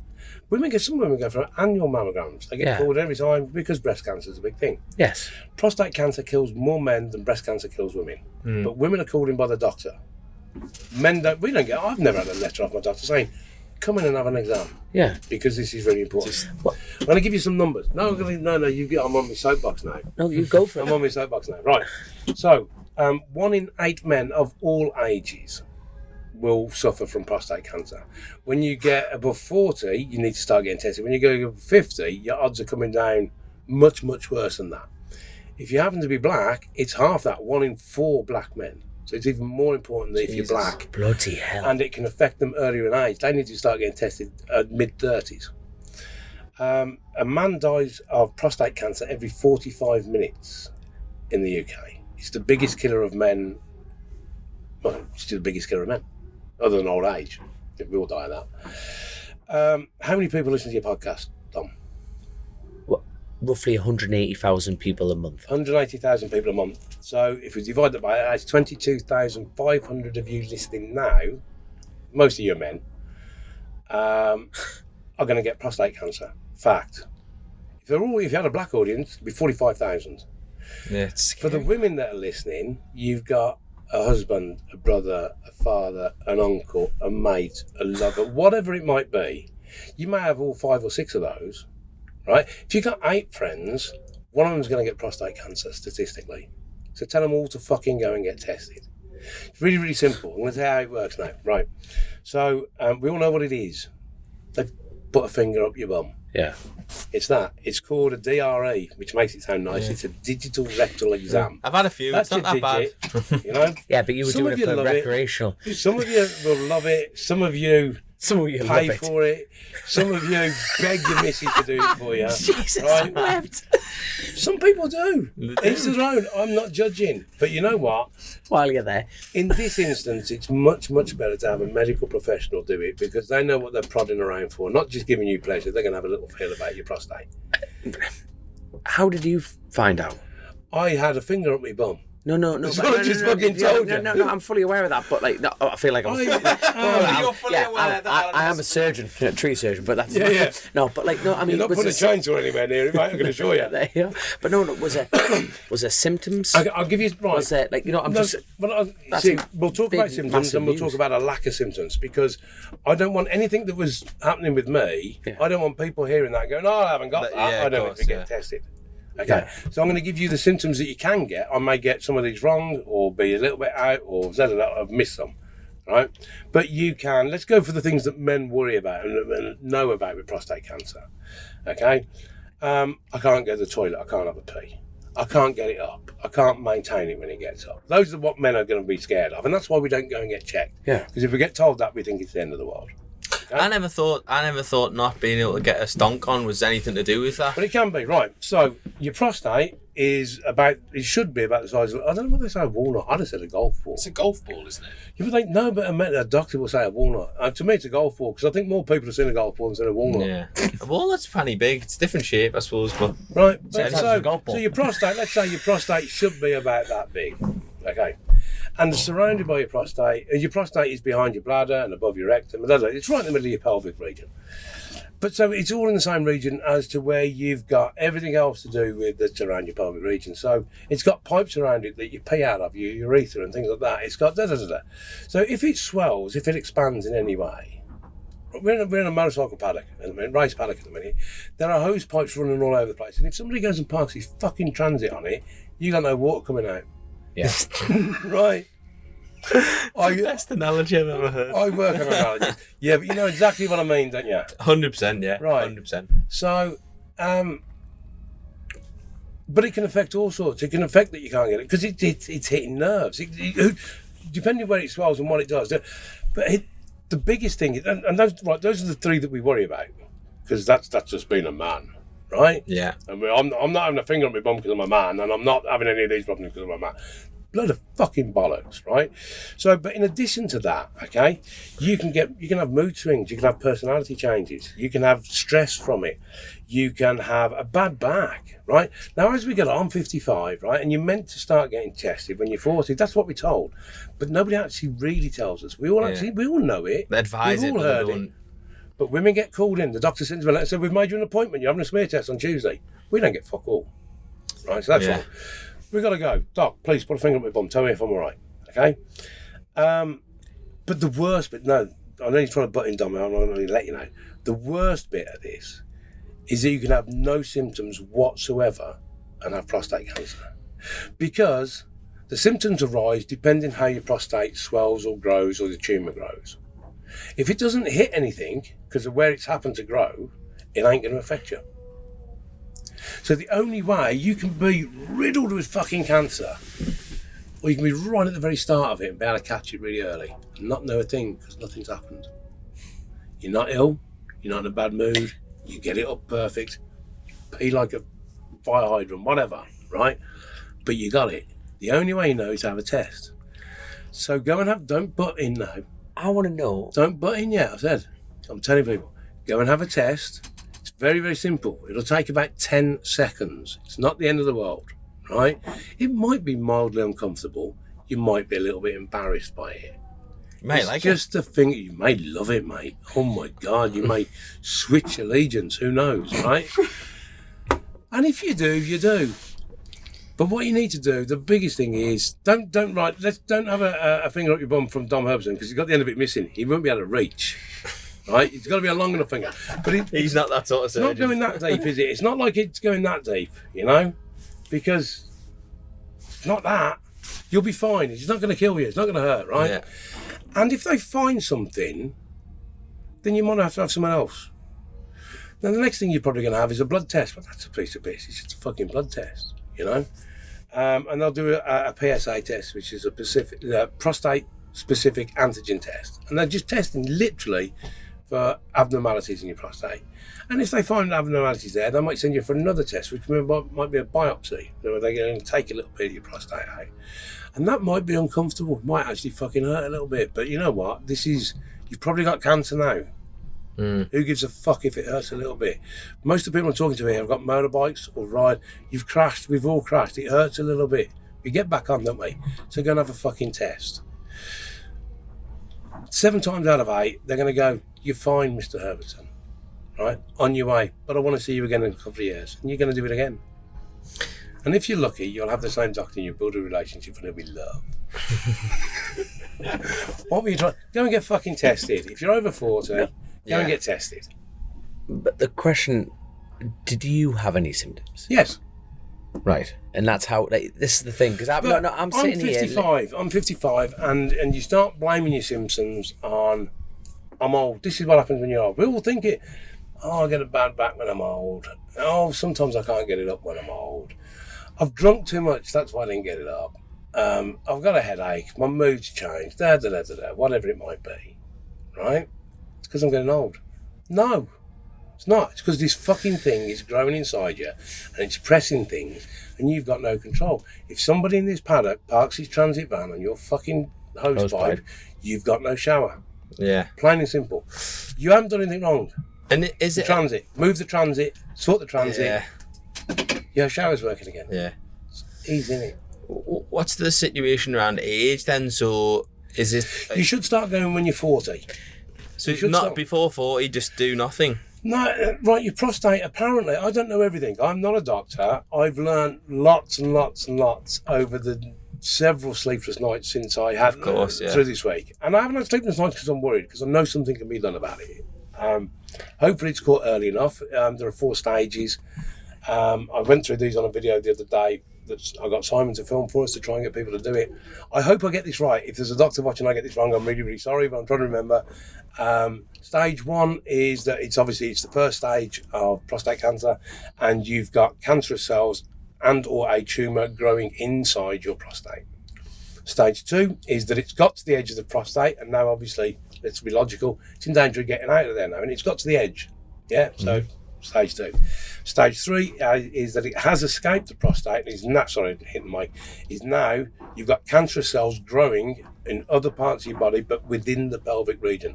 So you may have cancer of the bladder, you may have cancer of the rectum, you may have cancer. Yeah. Stage 4 is it's got out of the pelvic region, and it could be anywhere in your body, because that's what cancer does. Yeah. Okay, but it's a really weird cancer. It can absolutely be cured. Now everybody has this, it's cancer, it's the end of the world, I'm going to die. And we've just said that prostate cancer is the biggest killer of men in the UK, and it is. But that's because we haven't been tested. So we haven't caught it at stage 1 or stage 2 when it can be cured, absolutely cured and eradicated. We find it at stage 4 when we're nearly dying already, because it's now in your lungs and in your heart and in your brain and in your spleen and in your spine. So we need to catch it at 1. Yeah. And the way we catch it as 1 is that a doctor goes like this on your prostate, and they only can do that by shoving a finger up your bum. It's not the end of the world. Mm. You may have no symptoms whatsoever, nothing, not a headache, not nothing. Okay, but you know what? Once a year, you take your car to have an MOT. Do it for your body. Go and have a little MOT in your body. Say, Doc, do us a favour, shove your finger up my bum, tell me how my prostate is, and they'll do it. Yeah. Plain and simple. It's kind of nice, sorry Dom, to sort of obviously this is a negative thing for you, but for me it's negative.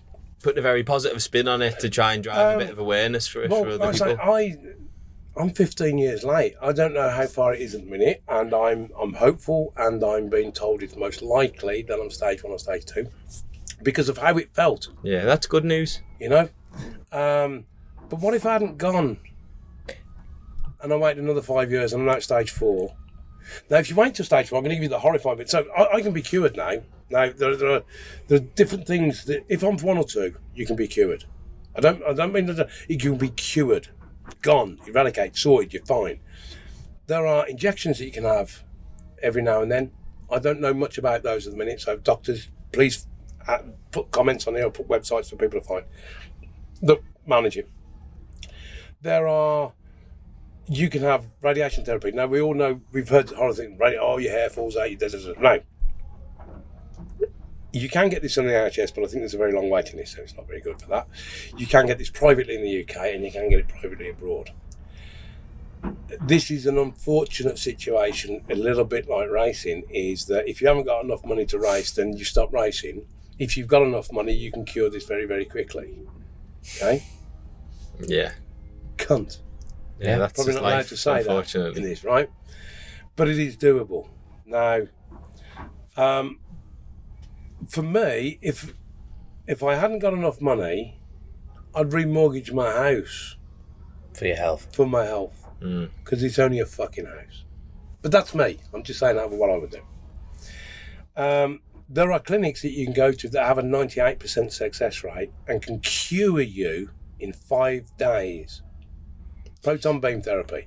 It's a highly, highly massive dose of radiation. Waffling.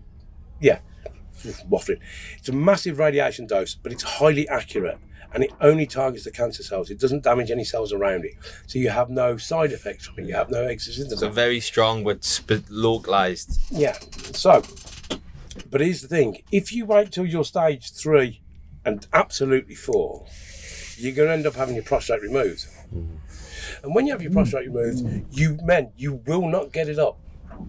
Yeah. Not even with little blue pills will you get it up if you have it removed. What are Right? those? They're called Viagra, mate, and we all know what they are, right? I know we've been silly all night, but this is really serious, right? You will not get it up. Do you want the even worse bit of it? Because you might get you'll be incontinent as well. You'll be walking around in a fucking nappy. Yeah. You're cool. Or go and get a finger up the bum tomorrow morning, and the doc go, "You're fine, but come back next year. We'll try again." How knowledgeable were you about prostate cancer? That's a question to you. Wasn't. I'm gonna. I knew nothing. Wasn't. I'm gonna be. I knew a I little bit. I knew a little bit. Because a friend of mine, and I absolutely categorically will not name him, but a friend of mine some 15, 20 years ago had prostate cancer. And I did some research for him at the time because he was telling me, and he knew nothing, and he wasn't the most computer literate person in the world. So I was doing Google because that's what you do. I knew absolutely nothing about it then. And I found a clinic for him in the Czech Republic that did proton beam therapy. It was very, very new at the time. At the time, it was about 15 or 18 grand. He didn't have it done. He subsequently had his prostate removed on the NHS and has the associated problems that we've just been discussing. Oh, God. That I know for an absolute fact that same clinic is still working today because I found them. Yeah. It's the only thing I remember from it. Yeah. And here's the worst bit of it. This is how fucking useless we are as men. So my friend, 15, 18 years ago, had his prostate removed because he'd left it too long. And I left it another 15 years To get a check. to get checked. Because I'm like anybody that's listening to this going, I'm all right, I'm not having nothing. I'm a fucking idiot. Go and get it checked. Yeah. If you think it's embarrassing, tough. Don't tell anyone you've had it done. It's not embarrassing. No, But people, I don't know why. It, I don't know why men go. I don't know why I didn't. I think I didn't go because you think. I don't know. But I think we as men think that other people will think it's embarrassing, but actually nobody gives a shit. No. Nobody, if I told you that, you'd be like, good for you. You're not going to. Yeah. You're not going to be a dick about it. Yeah. Do you know what I mean? We do think that. We do, like, I have a stomach thing and I can't drink milk and stuff like that. Tom says I can't. What did you say? You're gonna have fun. Can't drink beer and all that sort of stuff. But it's not embarrassing. And I don't care if it is embarrassing. Just don't tell anyone. Just go and get it done. It's irrelevant. Yeah, it's important to get it done. You know? And also as men, if I've been speaking to lots of people since I put that video out on our socials the other day. Because I'm trying to. I'm not very happy that I've got it. Of course. Okay. Yeah. And part of, I guess, if I'm brutally honest, part of my coping mechanism is that if I talk about it loud enough, I can ignore me being not very happy about the problem. Understandable. Because I can do something good about it, or try to. If one person listening to this gets tested, finds out they've got it and gets cured, happy days. If it's 1,000 people, even happier. There's 22,500 people listening to this that are potentially going to have it. So, but I've been finding out lots and lots about it. I've been finding out, but I've been talking to people that have been contacting me. So I'm getting And for anything, I haven't answered anybody because you've been amazed how many people have contacted me. But I've had, I don't know where I've got my fucking number from. This is the most worrying bit. Lots of them have had contacting me through things like Facebook and through Instagram, where they can find you. I've had lots and lots of WhatsApp messages, and I'm like, I don't know who you are. But anyway, so whoever's given up my fucking number, right? Give us a break. But no, I don't mind. But I've got lots and lots of people and telling me what's happened with them, or what's happened with somebody they know and how they've suffered. But also people telling me that the reason that they haven't gone is that they had been having, because they'd been having problems with certain symptoms. If they were the person that had the problem, that they weren't getting it up, or if they were the problem that was the person that was having the problem, that they were walking down the street and they were pissing themselves, which they find embarrassing. That then started affecting their personal life at home. It's affected them with their wife or with their girlfriend, because they then were standoffish with them and they weren't. So it started making them more angry. This is where the mood bit comes in, apparently, isn't it? Because it changes your personality, because it changes what you perceive yourself to be as a man. You do this, I'm not a man anymore, because somebody's trod on my fucking hosepipe. I'm not a man. No, move the transit van. Yeah.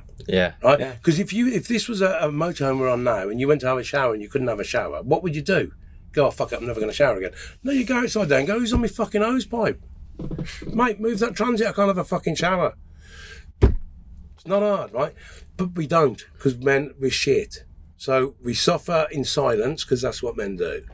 And it gets worse and worse and worse and worse. And this is why men die, because the men that die of it are stage 4 and is riddled through the body, and there's nothing you can do anymore because it's affected every part of the body. Because of denial to a degree. So it's not prostate cancer that they've died of, because it's ended up eating the brain or their heart or their spine or whatever it is, right? But it affects personality then, because it's got out your brain. But it affects your personality because of how we think about ourselves. And this is what I've been getting from people contacting me. I'm not an agony uncle or agony aunt or whatever it is. I find it really quite weird. But I'm more than happy to answer anybody. But if there's people who haven't yet, and my phone's been buzzing again tonight already while I've been here, and I haven't answered yet. But you've got to talk to your partner and go, oh, darling, I've got this problem. I don't know what it is, right? Because if you're not being loving with your partner, she thinks it's her, or you're doing something you shouldn't, or whatever it might be. Go to the doctor, have a finger up your arse. The doctor goes, your problem is you've got an enlarged prostate. Let's test whether it's cancer or something else. Whatever it is, at that point, we can sort it, most likely. Yeah. Changes your life. To answer your question, Dom, I actually didn't really... I had no idea. Yeah, I didn't really know anything about it, but I've recently just... so a family member's got it, and it's going to kill him. Like, he's going to... It's not going to happen for him, and I'm sorry to hear that. It's late on, but he needs to have been checked. Exactly, yeah. But Did you hear that? And he's in a lot older life than yourself, to be fair, and so on and so forth. You know what? We blame things on being old. But them symptoms you talk about, he had them for such a long time. Yeah. But then it's the man element of going. I'm but you know what? Are those symptoms because of that? But we blame it on being old. Yeah, exactly right. Yeah, that was it. Yeah, struggling for the bathroom and all, and that, and. But there's no need. Somebody's stood on his hosepipe. Yeah, I know. Scary. It's great that you've been able to share that. Thanks for that. Well, it's like, I don't like doing it. No. You know. First of all, thank you. I tell you what, it's not even a thank you situation, but thank you for being very open and honest about this, because I had no idea about this. You know what I mean? I had no idea. Right, there's a little phrase here, you've got a platform. I personally haven't got a platform because I'm not a big fan of social media myself. But I'm I'm in a very fortunate position that I have I have a motorcycle race team, and we have people that pay attention to anything we put out, which is great because I can put it out to somebody. And then there's a particular Dominic Herbertson who I'd like to consider a friend. I don't know what to do, but I'd like to consider a friend who has, in those horrible words, a much bigger platform than I have. So I brought him cakes. So he'd let me on and talk about having fingers up your bum. It's not hard, it doesn't hurt. They've got the best lube in the world. I'm going to make I don't know what it is. They must be able to market that somewhere. No, but on a personal note, totally out of that though, like, thank you for coming on here, because Chrissy started this and kept this going to help people. And I'm not being funny. A man of your position. Don't No. do that. I can see your eyes. Don't do that. No, I'm telling you now. Like a man of your position Chrissy didn't will have. beat you. But like a man of your position doesn't do this normally. No. You know what I mean? A man of team, that I position. was actually a you're bit at. shocked when you called us and explained the situation. I was like, oh. And so Well, they should. incredible. No, but they should. But people don't, and you have, and They should. and that is. It's very, very like I don't even know the words. It's just very. This doesn't help, does it, I suppose. But I didn't say that it was this. At least you're not smoking up your arse. Yeah, but the point is, it doesn't matter, doesn't it? You've got It to used to get... be a cure for drowning. That We you talked know. about that earlier. Did you know that? Used to be a cure for drowning. Look this up. Silly You've thing. googled everything, yeah. Where my brother calls me Noddy, which is short for Noddy Know All. So they used to be on the banks of the Thames. They used to have fires and bellows, and if anybody fell in the Thames, they'd rescue them out. They'd pull them out of the Thames. They get the bellows and they blow smoke up their arse, and that's where the saying comes from: not blowing smoke up your arse. But they thought it would cure drowning. Don't ask me why they thought it would cure drowning. Excellent. But yeah, See, we're There you learning go. so much on this. Every day's this a episode. story.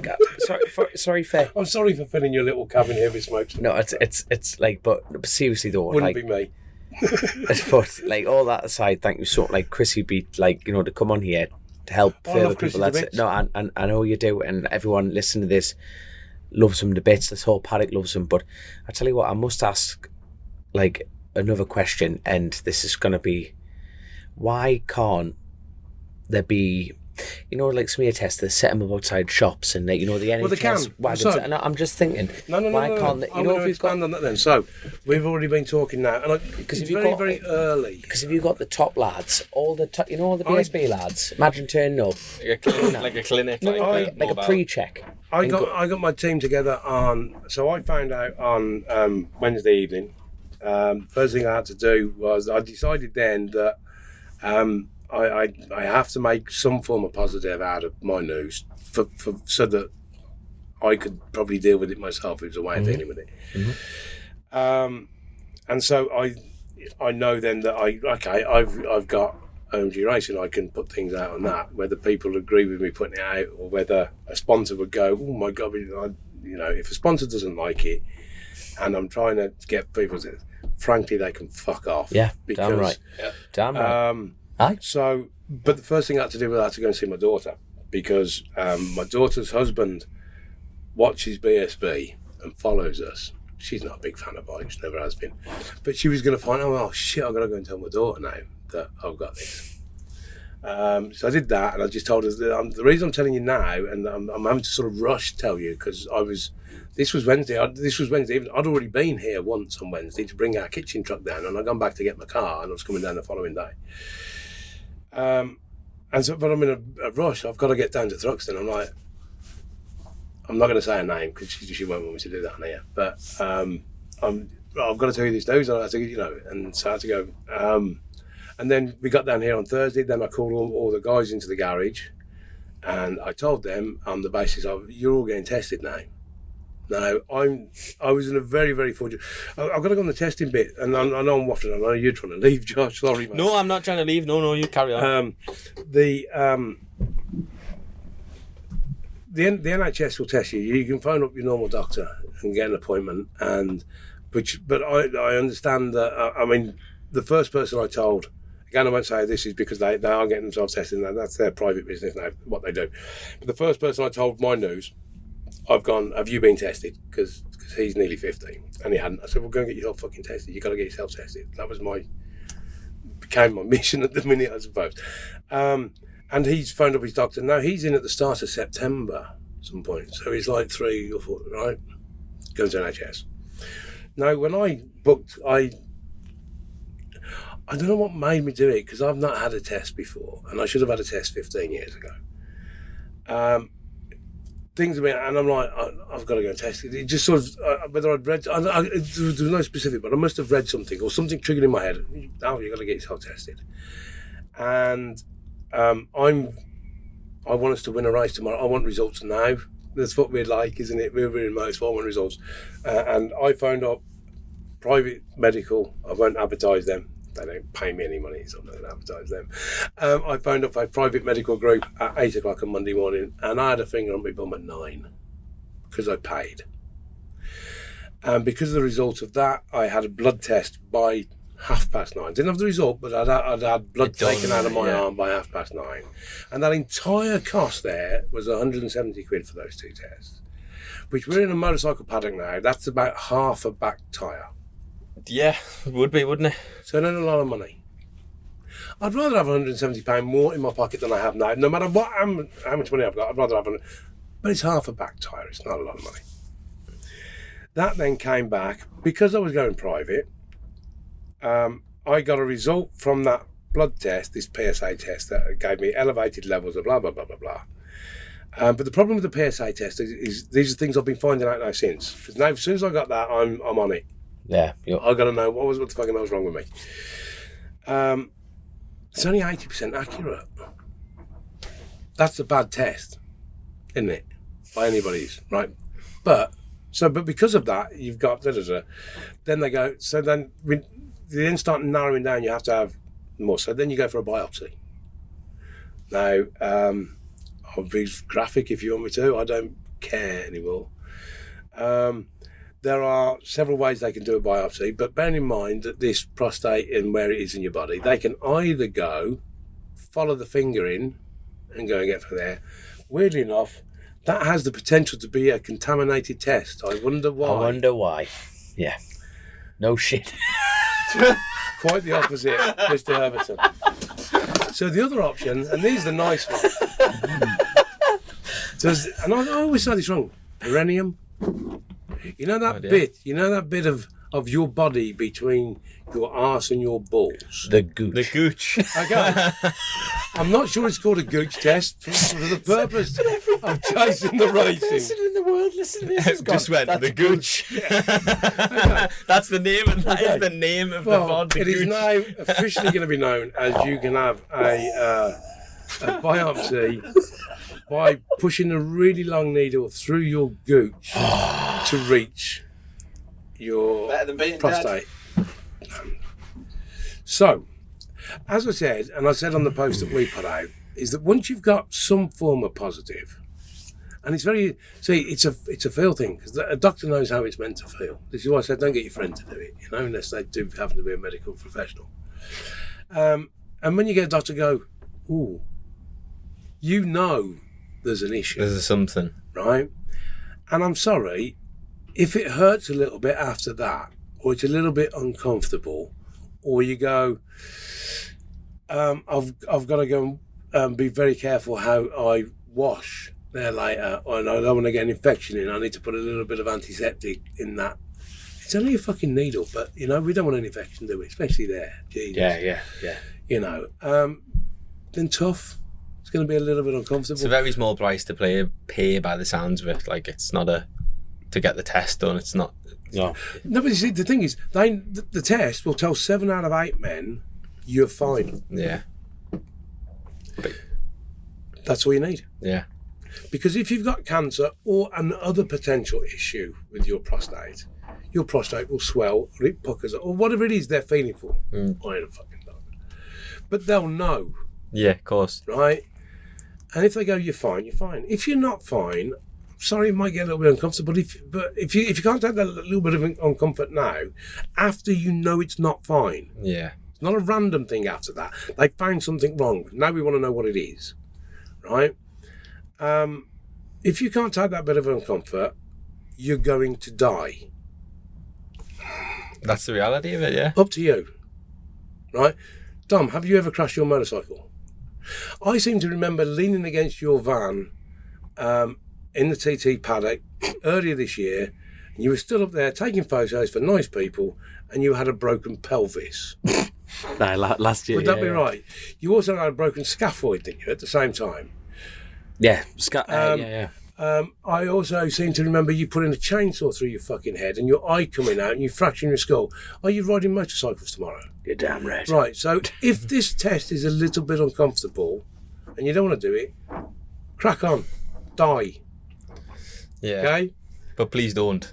at the same time. Exactly. So take a little bit of comfort, because anybody listening to this, if you came off your bike, if the spanner slipped off a fucking nut and you banged your hand into the floor, you'd still tighten the nut up. Yeah. Even though it's just hurt you. It's not that painful. On the Take whatever you got to do at that point. You got a problem. No, carry on. No, I'm just thinking it's a shame. It's like moving forward, breaking down that egotistical, like the man element. I'm not doing that. I'm not doing that. I'm so manly. And then there's also it's a fear thing, is it? There is a fear thing, but also it's the element I don't have what women time. go through? Oh my God. 10 seconds, mate. They'll know in 10 seconds if you're a problem. You go in. No, but I'm talking about the paddock now. This we're talking about. This is what I was getting to. Right, sorry, we started on that. I know where you were going. So we've spoken. I've spoken to Simon. I've spoken to there's a lady that works for me, KJ, who's had dealings with Movember before in the past when she used to work for MotoGP. Told you I only bring the best people in. I spoke to Holly about this. Holly's had dealings in the past with Prostate Cancer Trust. I haven't contacted these as yet. KJ has already contacted Movember for me. She's got a meeting with them next week. I'm contacting Prostate Cancer Trust next week. That's the little man symbol. We've made up a little man on there, blah, blah, blah. We're going to work out what we can do. I know that the Cancer Trust one, the Prostate Cancer Trust one, will do talks and things like that to explain to people what it is. If any of those listen to me now, I'm going to be in touch with you next week. You can happily get in touch with me through blah, blah, blah, blah, blah, whatever it is that we do to get in touch with people. But my hospitality suite is available for them to do talks to anybody and all and sundry in the paddock. And then my next thing is that if I can get them, women have mobile clinics go around doing mammograms. I'm more than happy to bring a doctor in and go, there's a finger over there. Go and have a finger up your bum. Yeah. I'm not being funny. Talk is cheap. Action is a required. Fucking chance, mate. I've had cancer for 3 days. Give me a fucking break. No. I'm talking about how you're talking there. It's like fair enough having talks. Fair enough having this. But if I can do it, I will do it. You know what I'm like. No, but that's what I mean. If you brought in a clinic and said, right, there you go, and you marched up riders. I'm not being funny, went up there and you just showed everyone in the paddock going, up you go. And what I was referring to, the time element, people are spending their time coming racing, getting a finger up your arse. It's going to be 5 minutes. And the best thing is it can be totally quiet. It can be totally subtle. You don't have to actually go in a legal dynamic of going, right, we think this. Go in there, fill the form in, there you go, say nothing, leave. So you're not having people walking around asking for lap times and asking how big your prostate is. You know what I mean? Don't turn it. No. I'm being serious. People will go, oh, what do you know? If it was literally sealed, silent, there you go. And you will get a message. And then that becomes a very private situation. Yeah. You're already on the ball with that. You've already answered the question that you're willing to get someone in. And I think talk is cheap. I think it's a fantastic idea, yeah. No, I think, and you're already on the ball on that. Talk is cheap, having talk shows and everything like that. But if you've got a physical element there going, tell you what, let's see how much of a bloke you are. Get your ass in there, son. Yeah. No, you know what I mean? And I tell you what, I'm marching there. You know what? There's a couple of riders that bounce around the 40 mark anyway. I'm not going to name who you are, but there are a couple of riders bounce around the 40 mark. And they need to get tested at 40 anyway. But the mad thing is, it's breaking down that dynamic. The age thing's got nothing to do with it. There'll be a handful of 40, right? It doesn't matter if you're 25 to do it. Show people that it's actually all right to actually stop being trying to be egotistical about the man element. Get your ass up there. And I'm not 40, but I've already said to you. For somebody to put the finger up my arse, please. You see what he's angry for now, can you? First thing Monday morning, genuinely, and I've told you this, first thing I'll do on Monday morning is ringing the doctors. Yeah, but that's what I mean. But then you're talking about it takes till September, takes that the urgency wears off. People listen to this in the paddock. But if that is sitting there, give me a little bit of time. If I can get a clinic in, I will. I'm trying. I'm not sitting here to do that. You're going to do that regardless. I know that, but I'm trying to get this message across to people, going, this is going to happen. So you're putting it into action through your terrible, shitty news, but you're not sitting on your ass doing nothing about it. You're actually going, these are the actions, and people listen to this going, well, we're like sheep naturally by human nature. One goes, the others will follow, and that's how we've got to do it. And you're thinking, I'm not being funny. If you got a handful of riders, your riders, Jack, Bridewell, all of them, Superbike lads, and everyone going, you know what, they've done it. Get a sticker, have a giggle about, you know what I mean? Go, I've been tested. Yeah. And arguably, it doesn't matter what age you are. You know what I mean? 20 up. Tell you what, just go and get checked. On the subject of that, I'm going to be a bit shameless here. I've signed up to do this 1,000-mile cycle to raise money for prostate cancer. So cycling's quite bad for your prostate. Ironically, I know it is. Yeah. It's the first thing I know. Oh, can I just right before you have a finger up your bum, right? You cannot have had that really nice thing that happens in that area for 48 hours. Right. Okay, so don't go enjoying yourself too much within the 48 hours. Okay, because your prostate is what produces most of your seminal fluid. So most of what comes out of most of what comes out your cock when you're enjoying yourself has come from the prostate. So if you've shrunk the prostate anyway. So it's given a false reading for the doctor. I tell you what, right? Also the lap times will be banging. Load of lads wound up for the testosterone. Imagine every lap round going to get broken that weekend. They don't want you to have had too much. What did they term it as? Vigorous exercise, not too much vigorous exercise, and have not been riding a bicycle for the last sort of 12 or 24 hours, because that can give a false reading. There's lots of so the thing that I'm doing is for the Prostate UK charity thing. Good man. They promoted it I seen it on Instagram. I've just been gotten into cycling. They promoted it on Instagram, got a family member that's had it, and I was like, I'll do that. They only let you sign up for 300 mile, but I've said to all the people that have donated, we're going to do 1,000 miles. You've got all of August to do it.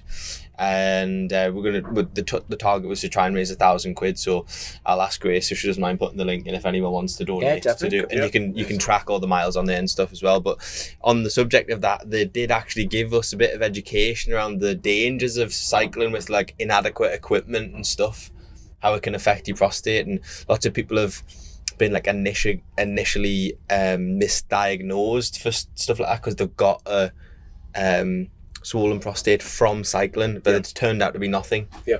But that's why, like I say, so they feel first we may have a problem. They do a blood test that gives us the indicators for cancer, and then they do a biopsy to confirm. Yeah. That's why you have to go through those stages, because as I say, if you cycle a lot, you can have a large prostate anyway. Yeah. I don't know where I think just it's a bit of a difficult one, but thanks very much for turning such a negative thing into positive. And no, thank you. So, obviously it's still very very early days. It's like Friday. God love you. 3 days ago, Friday, you knew the team, yourself knew, and we're always here to keep this message going, Alan. You know what I mean? Just keep getting yourself down here talking. We're going to try and do some more in the paddock to get fantastic as much as we can. No, good man, and well, thank you so much for your time, and just please get in touch. Please follow the OMG Race team's Facebook pages, the Twitters, everything to keep up to date with everything. Show the links. Obviously, get in touch with Josh. As far as the cancer research on that element, and that's that. Thank you so much. That's all I can say. Thanks for having me and eating all the cakes. Yeah, thanks for the cakes. I need a cup of tea now. Is that you? I had 2. I think we're gonna have Three. Fucking, 3. I think I bought. We're definitely gonna have to do a weekly update. We'll all be fat as hell. I must have bought Simon. either 15 or 18 cakes, and there are 3 left. I've had 2. So. Oh, you had 2 a minute ago. No, it's fucking 3. I've had a couple. I've had a 2 brownies. I love it. Absolutely love it. Right, well, on that cake note, on that bombshell, in the great words of Clarkson, bud, thank you so much for your time. Pleasure. And we'll catch up soon. See you in a bit. Chasin the Racin, powered by Colchester Kawasaki, part of the Global Moto Group. We supply new Aprilia, Moto Guzzi, Vespa, Royal Enfield, Kawasaki, Sim, Mutt and Benelli motorcycles.